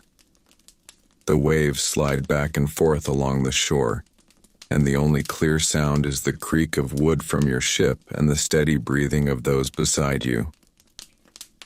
The figures on the beach stand in a loose line, watching carefully. They carry tools and a few weapons, yet no one lifts them in threat. The leader beside you raises a hand slowly, not as a command, but as a signal of calm. The longship is guided a little closer into the shallows. The oars are lifted and secured, and the hull settles against the gentle surf. You step down into cold water that reaches your boots and move onto the pebbled shore. Your shield remains raised at a guarded height, not aggressive, but ready. Each step is careful. The ground is uneven and unfamiliar. A man from the shoreline approaches with measured pace, keeping his hands visible. He speaks first in a language similar, yet different. The words are not fully clear, but tone matters more than meaning. It is not a shout. It is a greeting. Your leader answers calmly, and after a brief exchange, both sides relax slightly. Weapons lower a little, though none are set aside completely. Trade is offered. Small objects are brought forward. Carved bone pieces, furs, and iron tools from your ship, exchanged for grain and woven cloth from the settlement. You remain near the edge, watching the surroundings rather than the items. A Shieldmaiden's duty is not bargaining, but awareness. You scan the tree line, the hillside, and the water behind you. A peaceful meeting can change quickly if care fades. Hours pass in quiet activity. Conversation becomes easier as gestures and repeated words begin to form understanding. No hostility appears. Instead, mutual caution softens into cooperation. Fires are lit on the shore and food is shared. You accept a bowl of warm grain offered by a woman from the village and nod in thanks. As afternoon light begins to fade, the crew prepares to leave. Goods are loaded carefully into the longship, balanced as before. Ropes are checked and shields return to their places along the sides. You step back aboard and take your seat once more. The tide has begun to rise, making departure easier. Oars lower together and the ship pushes away from the shore. The villagers watch quietly, some raising hands in farewell. The distance grows steadily, and soon their figures become small against the land. Out on open water again, the crew relaxes slightly, but vigilance remains. The sun lowers behind distant hills, and the sea turns deep gold beneath the evening sky. You sit with shield resting beside your knee and look toward the horizon ahead. The journey continues, and with it your life, a balance between calm and readiness, travel and watchfulness. Each shore reached and each sea crossed becomes part of your experience, shaping not only your strength but your understanding of the wider world beyond your home fjord. Night approaches and the sail fills softly with wind. The ship glides forward under the fading light while the stars begin to appear above the water. You remain steady at your place, prepared for whatever tomorrow's coast may hold. Night settles fully over the sea, and the longship moves beneath a sky thick with stars. The sail has been lowered halfway to match the softer wind, and the oars rest secured along the benches. The ship glides steadily forward, guided by those who know the coastline by memory and by the position of constellations above. You sit near the center of the vessel, shield against your leg, watching the dark water shift and ripple with faint silver reflections. Travel at night demands a different kind of awareness. Sound carries farther and shadows play tricks on the eye. You learn to listen beyond the obvious, to distinguish between wind brushing across the sail and the distant creak of another ship, between the slap of waves and the splash of something moving beneath the surface. You remain still, conserving strength, but your senses remain active. Hours pass slowly. The rhythm of the sea is steady, almost hypnotic, yet you resist the pull of sleep. Others rotate through short rest periods, but you remain alert while your watch continues. A Shieldmaiden's endurance is not measured only in combat, but in the ability to remain calm and focused when the world grows quiet and uncertain. As midnight passes, a faint glow begins to appear along the horizon ahead. It is not dawn, it is the reflection of firelight. The leader signals softly. The ship adjusts course slightly, steering wider around the glow. No risk is taken when identity is unclear. The coastline may hide settlements friendly or hostile. You feel the subtle tension return across the crew as everyone grows more attentive. The sail is lowered further, and oars dip into the water without noise. Each pull is controlled, minimizing splash. The ship moves like a shadow across dark water. You grip your shield, resting it against your forearm so it can rise quickly if needed. The shoreline with its distant fires slowly passes to your side, and no voices carry toward you. Eventually the glow fades behind and the ship returns to deeper water, where only stars and sea surround you. The tension eases gradually. The sail is raised again once wind becomes stronger offshore, and the vessel resumes steady travel. You finally allow yourself to sit more fully, shoulders relaxing while remaining ready. Just before dawn, the sky begins to lighten.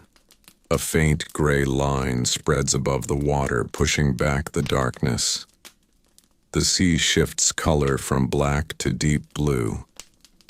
Gulls begin to circle, signaling proximity to land ahead.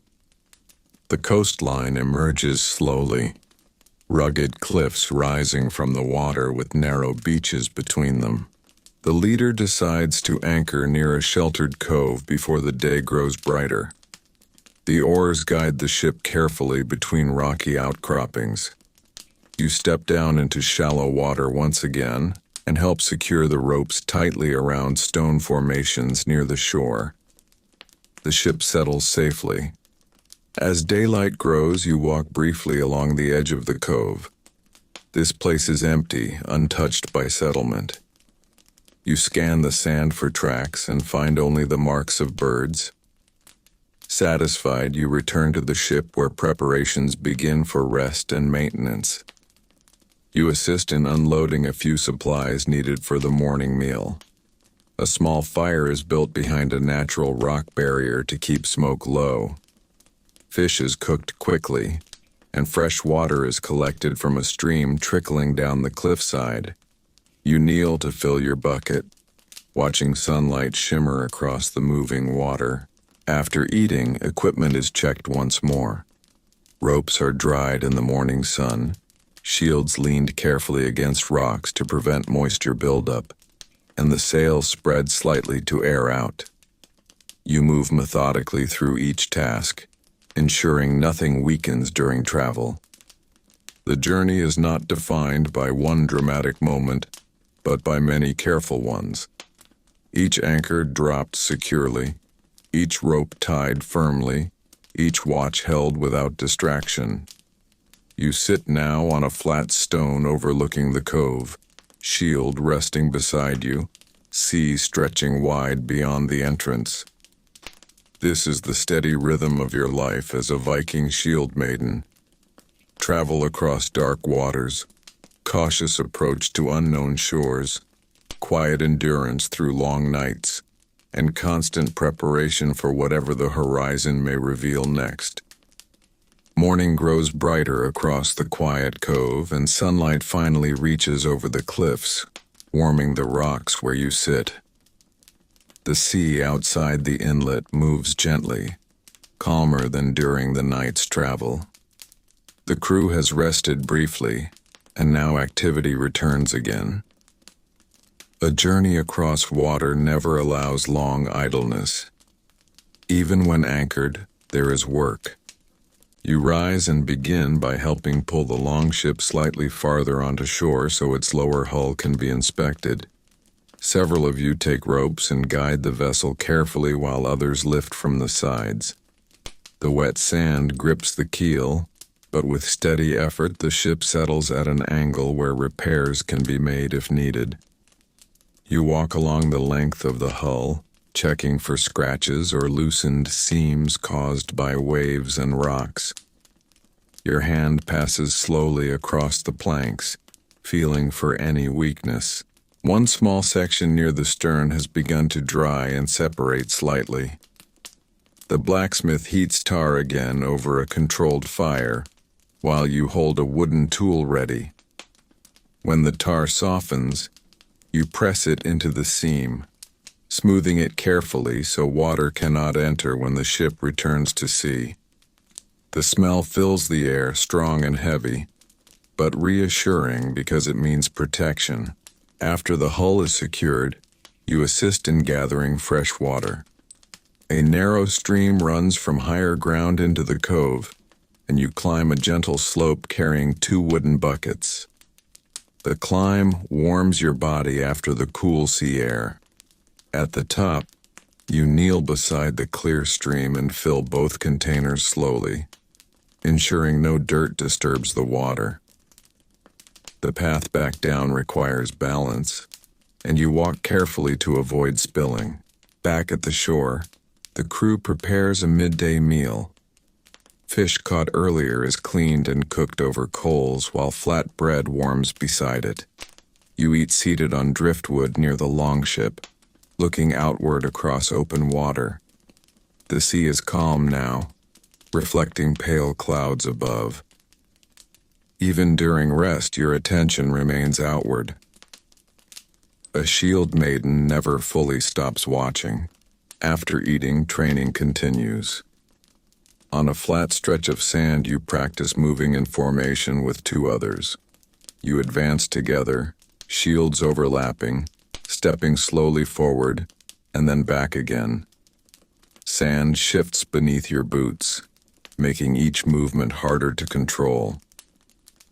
This teaches you to keep balance even on uncertain ground. Another warrior taps against your shield with a wooden weapon, forcing you to adjust quickly without breaking the line. Later in the afternoon, you climb partway up the rocky slope beside the cove to gain a higher view. From there, the sea stretches wide and empty in both directions. You scan for sails, smoke, or movement. None appear. Only distant waves and the cry of seabirds reach you. Satisfied, you return to camp and report the area clear. Evening approaches and preparations to leave begin again. The longship is pushed back into deeper water, ropes untied and supplies secured tightly once more. You take your place aboard, feeling the familiar movement of the hull beneath your feet. The sail rises and fills with wind, and the ship glides outward through the mouth of the cove. The cliffs slowly fall behind you. Once clear of rocks, the oars dip into the sea again to guide direction before the wind takes full hold. The steady rhythm returns, pull, lift, pull, until the vessel moves smoothly along the coastline. You sit quietly as the shoreline fades into distance. Each new shore, each night at sea, each day of preparation blends into the next, forming the true shape of your life. It is not a single great battle that defines you, but the many journeys, the constant readiness and the calm discipline you carry with you wherever the water leads. The longship moves steadily into open water once more, leaving the sheltered cove behind. The coastline becomes a distant line, softened by mist, while the sea widens in every direction around you. Wind fills the sail firmly, and the hull begins its familiar rise and fall over long rolling waves. You settle into your place along the bench, shield secured at your side, one hand resting lightly against the wooden rail to feel the rhythm of the ship. Travel now will be longer. The leader has chosen a route that carries the crew across a broader stretch of water toward lands known through stories but not often visited. Because of this, preparation aboard the ship becomes even more careful. Water supplies are counted again. Food sacks are checked and tied tighter. You assist in shifting several bundles slightly so the weight remains balanced and the vessel does not lean unevenly with the wind. The hours pass beneath a pale sky. Seabirds circle occasionally, then disappear. You watch the horizon constantly, not expecting danger, but knowing distance hides surprises. The discipline of attention keeps your thoughts steady. No one speaks loudly. Conversation is quiet and brief, carried between tasks. By midday, the wind strengthens. Waves grow higher and strike against the hull with deeper sound. Spray reaches across the benches, soaking cloaks and hair. You pull your cloak tighter but do not complain. Cold water and wind are familiar companions in this life. You adjust your feet to keep balance and shift your shield slightly so it does not slide. The leader calls for additional rowing to maintain direction. Oars lower into the water and the rhythm begins again. You grip your oar and pull in time with the others. Muscles strain, but movement stays even. The ship responds, cutting more steadily across the growing waves. The effort warms your body despite the cold air. Clouds gather slowly overhead, dimming the sunlight. The sea darkens beneath them. No storm breaks, but the weather becomes heavy and demanding. You remain focused on each movement. Pull, breathe, pull, while listening for commands. The sail is lowered partway to prevent strain on the mast, and the ship continues forward through strength of both wind and crew. Late afternoon finally brings calmer water. The clouds thin, and pale light returns across the sea. The oars are lifted again and secured. You sit back, breathing steadily, allowing muscles to rest without losing alertness. Someone passes dried fish and a small piece of bread. You eat slowly, grateful for the brief calm. Toward evening, land appears faintly ahead, a low dark shape rising from the horizon. The mood aboard shifts quietly from endurance to attention. Everyone watches as the shape becomes clearer. Gentle hills, scattered trees, and a narrow beach. The ship approaches carefully, not rushing toward the shore. As you near the land, the water shallows and turns lighter in color. Oars guide the longship between sandbars, and you stand once more with shield ready but not raised. No settlement is visible. The shore appears empty, open and quiet. The keel touches sand softly. You step down into the cold surf and help pull the vessel farther onto the beach. Ropes are secured to driftwood and stones, and the sail is lowered completely. The crew moves efficiently, practiced by many landings before this one. A small fire is prepared beyond the reach of the tide. You gather wood from scattered branches along the shore while others bring supplies from the ship. The evening air grows cooler as the sun lowers, painting the water with fading light. After a simple meal, watches are assigned. When your turn comes, you stand near the waterline, spear in hand, shield resting beside your leg. The sea moves steadily under the rising moon. No voices, no distant lights, only waves and wind. You look out across the dark water you crossed today and then back toward the quiet land where you now stand. Whether traveling, repairing, rowing, or guarding, your purpose remains unchanged. You are part of the crew's protection and stability, and every day lived in readiness strengthens that role.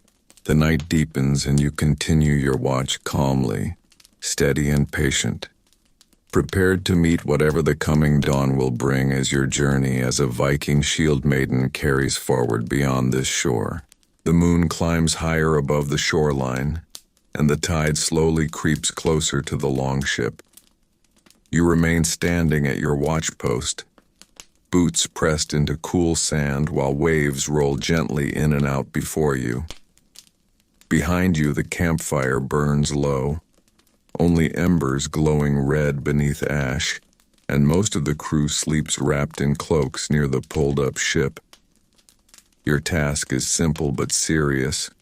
Remain awake, listen, and notice anything before anyone else must. Night at the shore feels different from night at sea. At sea, the world is open and wide, but here shadows gather around rocks and low grass. You walk slowly along the water's edge, not pacing nervously, but moving enough to keep your senses sharp. Each sound becomes familiar. The hiss of foam, the call of distant seabirds, and the quiet knock of wood as the longship shifts slightly with the tide. After some time, you kneel beside the vessel and run your hand along the rope tied around a heavy stone. It remains tight. You check the sail bundles, making sure wind has not loosened them.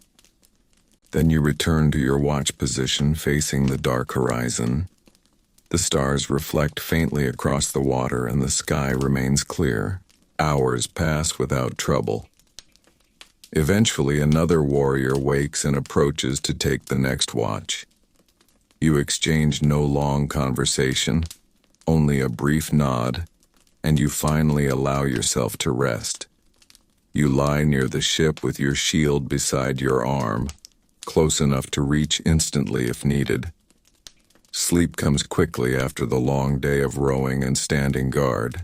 Morning arrives with pale golden light spreading across the beach.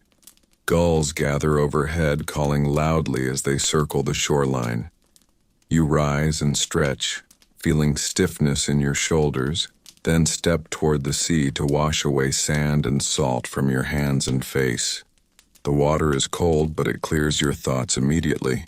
The crew begins the day with routine work. Some check the ship's hull again for damage from grounding overnight, while others gather driftwood for a fresh fire. You help lift a supply chest slightly to inspect beneath it for moisture. Everything remains dry and secure. The journey can continue safely. Breakfast is prepared from remaining grain and a little smoked fish. You sit on a smooth stone facing the open water while eating slowly. No settlement appears nearby. The land seems empty, a place only for brief stopping rather than staying. The leader decides departure will come soon. You assist in pushing the longship back toward the tide. The water has risen enough to float the hull more easily. Together, the crew lifts and guides the vessel until it rocks gently free from the sand. Supplies are returned aboard, ropes coiled, shields hung along the sides. You step onto the deck once more and take your seat. The oars lower together and push the ship outward from shore. Gradually, the beach drifts away behind you. The sail rises and catches a steady wind, and the longship turns along the coastline once more. As distance grows, you look back only briefly. Your life rarely allows attachment to a single place for long. Shores are visited, rested upon, and then left behind. What remains constant is the discipline you carry, the watch you keep, and the crew beside you as the sea guides the path forward.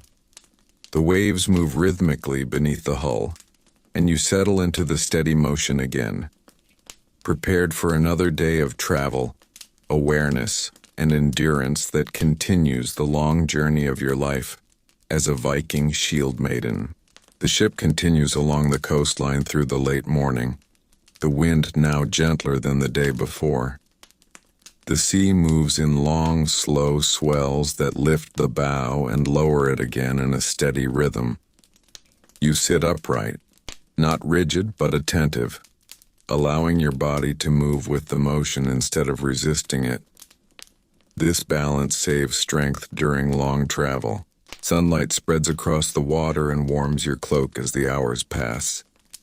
The crew has settled into quiet routine once more. Some adjust the sail ropes, others check supply bundles, and you help secure a barrel that has shifted slightly during the night's landing. Even small movement inside the ship must be corrected quickly. A balanced vessel travels safely. Around midday, you notice floating patches of seaweed drifting past the hull. Soon after, seabirds appear more frequently overhead. These signs tell you land lies ahead even before it becomes visible. You stand slightly to see farther across the water, shading your eyes against the light. Gradually, a shoreline appears, lower and flatter than the last, with a wide stretch of sand and grassy ground beyond it. The leader signals a careful approach. Oars are lowered again to control direction while the sail is eased. You take your shield and position yourself near the side of the ship, not preparing for conflict but ready for uncertainty. Every landing requires the same attention whether peaceful or not. The longship glides slowly into shallow water. The keel brushes sand, and you step down with two others to guide it forward until it rests securely above the tide line. Ropes are tied to wooden stakes driven into the ground, ensuring the ship will not drift away as the water recedes. This place shows signs of past use. Not a settlement, but a temporary stopping ground. Old fire pits lie in the sand and faint tracks lead inland toward low hills. You scan the surroundings carefully before the crew begins unloading small items. No movement appears nearby. The afternoon is spent gathering supplies. You walk inland with a small group to collect fresh water from a shallow stream. The path crosses grassy ground and scattered stones. You remain watchful, noticing broken branches and animal tracks. but no human presence.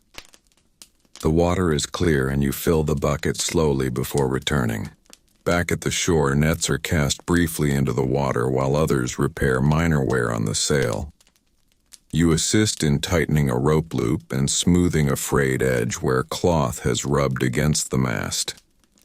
Maintenance never waits for later. It happens whenever time allows. As the sun lowers, a modest meal is cooked. Fish caught from the nets is roasted over a small controlled fire. You sit beside the warmth, shield resting near your knee, and listen to quiet conversation around you. There is no boasting, no loud celebration, only calm discussion of distance traveled and weather ahead. Evening approaches, and once again watches are arranged. You take a later watch this time.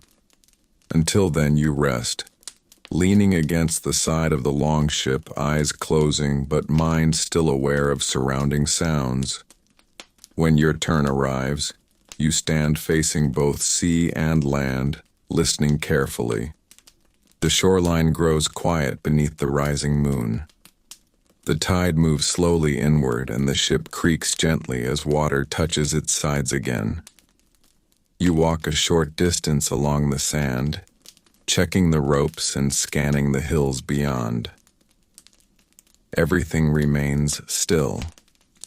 Another day has passed not in battle but in movement, preparation, and careful attention. The true rhythm of your life. Each shore teaches patience, and each voyage strengthens endurance. Standing beneath the night sky beside the resting longship, you continue your watch calmly, ready for whatever tomorrow's tide will bring to your path as a Viking Shieldmaiden. Before dawn, the air becomes colder, and a faint mist rolls in from the sea, covering the shoreline in a soft gray veil. Your watch has lasted through the quietest part of the night. The world feels almost suspended. No wind, no waves crashing loudly, only the gentle movement of water sliding across the sand. You stand near the bow of the longship, spear resting upright in your hand, and listen carefully. In this silence, even small sounds carry far. Gradually, the darkness begins to fade. The horizon grows pale and the shape of the sea becomes clearer. You walk once more along the ropes, securing the ship, checking each knot. The tide has risen slightly, but the vessel remains firm. Satisfied, you wake the next guard and finally step back from duty. The crew stirs as the first light spreads across the beach. Cloaks are shaken free of sand, and a small fire is lit again to warm hands stiff from the night air. You wash in the cold water at the shore, letting it clear the heaviness of sleep from your eyes. Morning routines are simple but important. A warrior begins each day prepared, not hurried. After eating a small portion of bread and dried meat, the decision is made to remain here briefly for repairs and rest before another longer voyage. You assist in unloading part of the cargo so the longship can be tilted slightly onto its side. With combined effort, ropes and wooden supports hold it steady while the underside is inspected more carefully than before. You kneel beside the hull and scrape away small shells and hardened sea growth that collected during travel. The work is slow and steady. Each section cleaned allows the ship to move faster and safer when it returns to open water. Others heat tar once more, sealing tiny cracks you cannot see but can feel beneath your fingertips. This careful labor protects everyone aboard. When the sun rises higher, you join a small group heading inland to gather firewood and explore beyond the dunes. The ground slopes gently upward, covered in tall grass moving softly in the breeze. From the top of a low ridge you see far across the sea you crossed and the longship resting safely below. You watch the horizon a long moment, Then turn your attention back to the land, ensuring no one approaches unseen. The group returns carrying branches and dry wood. A larger cooking fire is prepared and a pot of water begins to heat. Some repair clothing, others sharpen blades. You sit on a smooth rock and run a whetstone carefully along the edge of your spearhead, maintaining a clean, even edge. The motion is familiar and calming, a quiet discipline learned over many seasons. Afternoon passes without disturbance. Seabirds circle overhead and the sea remains calm. You practice briefly with another warrior, moving shields together in formation. No heavy strikes, only controlled contact to maintain timing and strength. Even peaceful days contain preparation. As evening nears, supplies are reorganized and loaded back into the ship. The hull is lowered upright again, resting ready at the water's edge. You help secure the sail and coil ropes neatly. Every task follows order, so departure in the morning will be swift. Night returns, but this time rest feels easier. The place has proven quiet and safe. You lie beside the longship with shield near your arm and watch the sky darken overhead. The stars appear one by one, and the sound of the sea settles into a steady rhythm beside you. Tomorrow the journey will carry you away from this shore once more, back onto wide waters and uncertain horizons. Yet you feel prepared. Each day of work, watchfulness, and endurance shapes your strength more than any single moment of conflict. You close your eyes while the tide moves gently beside the ship, knowing that when dawn comes you will rise again, take your place aboard, and continue the long path of travel and readiness that defines your life as a Viking Shieldmaiden. The first light of morning spreads slowly across the dunes, turning the mist pale gold. You wake before the others, as you often do, and sit for a moment listening to the sea. The tide is low again, leaving wet sand shining around the resting longship. The air smells of salt and damp grass. Today the journey begins once more. You stand and begin the morning checks without needing instruction. The ropes are loosened but not removed, the sail bindings inspected, and the storage chests opened briefly to confirm nothing shifted during the night. A small amount of sand has gathered along the deck and you brush it away with your hand. A clean deck keeps footing steady when waves grow rough.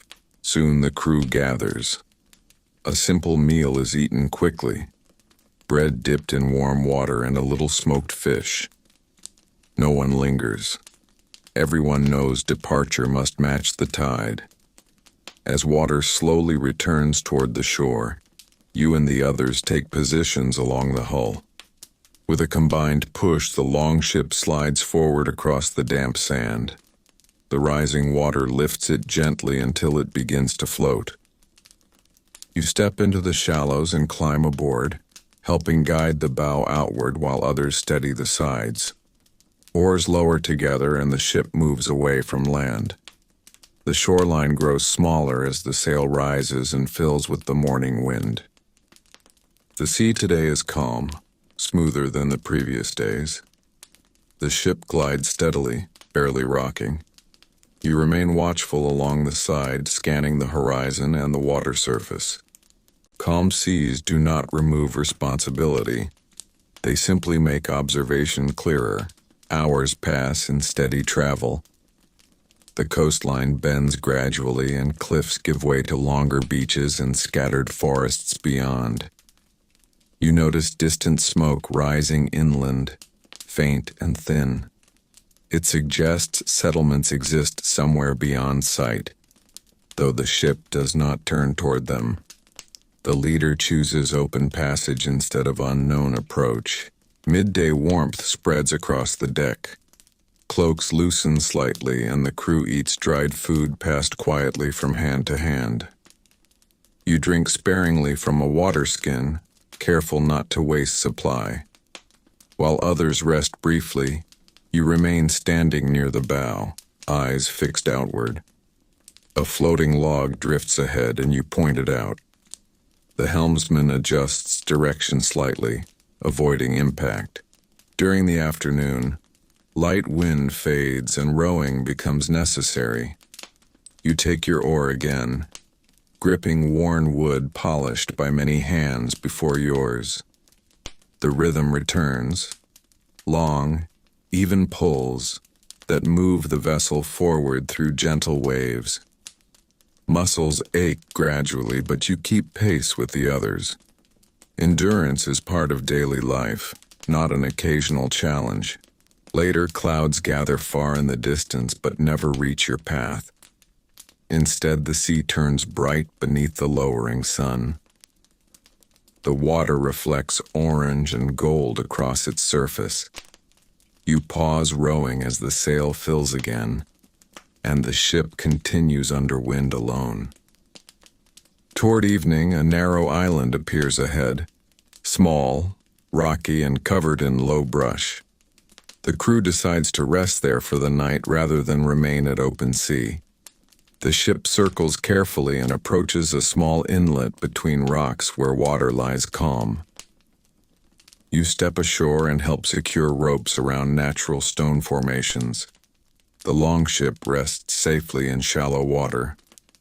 A small fire is lit using driftwood gathered along the rocks. The meal is simple but warm, and quiet conversation passes among the crew while the sky darkens. Your watch comes later. When the others sleep, you stand on the rocks overlooking the anchored vessel. The sea stretches wide under moonlight, calm and endless. No sails appear. No movement breaks the quiet horizon. Only the steady breathing of the ocean surrounds you. You remain there steady and patient, watching over ship and crew. Travel, preparation, and vigilance repeat day after day, forming the true pattern of your life. You are not defined by a single moment, but by every careful hour lived with awareness and discipline as the journey continues across water and time. The night on the small island passes quietly, and before sunrise you are already awake, standing once more near the resting longship. The fire has faded to faint embers, and a cool breeze moves across the rocks. The sea lies calm beyond the inlet, smooth and gray beneath the early sky. You listen as always before anything else. Only waves answer you. As dawn grows brighter, the crew rises slowly. There is no rush, only steady preparation. You help gather the last pieces of driftwood and scatter the ashes of the fire so no sparks remain. Nothing is left behind. The island was only a pause in a longer journey. The tide lifts the ship gently, and once again the ropes are untied. You push with the others until the hull floats free. Climbing aboard feels natural now, the deck familiar beneath your boots. Oars dip into the water and guide the vessel out of the narrow inlet. And when the sail catches the wind, the island begins to drift behind you. Morning light spreads across the sea, and the longship moves along a wide stretch of open water. You take your place near the side, shield secured on your arm, and watch the horizon as you have done countless times before. Days of travel have taught you patience. The sea does not hurry, and neither does your life upon it. By midday, distant mountains appear faintly ahead, shapes you recognize. The coastline of home lies beyond them. Quiet understanding spreads across the crew. No one cheers loudly, yet shoulders ease and movements become lighter. The journey outward has ended, and the return has begun. As the hours pass, the familiar fjord opens before you. Steep cliffs rise on both sides, and the water grows calmer as the ship enters the sheltered passage. Smoke from hearth fires becomes visible in the distance. You feel not excitement, but a steady calm. You left this place prepared and you return the same, only stronger in experience. The longship glides toward the settlement's wooden dock. People gather quietly to watch the arrival. Ropes are thrown and secured, and the ship settles into still water at last. You step onto the solid ground of home once more, boots pressing into earth that no longer moves beneath you. Work does not end. Supplies are unloaded, ropes dried, and the sail carefully folded. You help carry equipment into storage, placing your shield where it belongs along the wall of the longhouse. Only after everything is secure do you finally sit beside the hearth fire. The warmth surrounds you, steady and familiar. The sounds are different from the sea, animals in their pens, voices of family, crackling wood in the hearth. Yet inside you, the same discipline remains. Tomorrow, there will be animals to tend, tools to repair, and training to continue. Another voyage will come in another season. Your life as a Viking Shieldmaiden has never been only battle. It has been preparation through winter, travel across cold waters, careful watches in darkness, repairs beside quiet shores, and return again to home. Strength has come not from a single moment of conflict, but from countless ordinary days lived with readiness and patience. The sea still moves beyond the fjord, and one day you will stand aboard the longship again.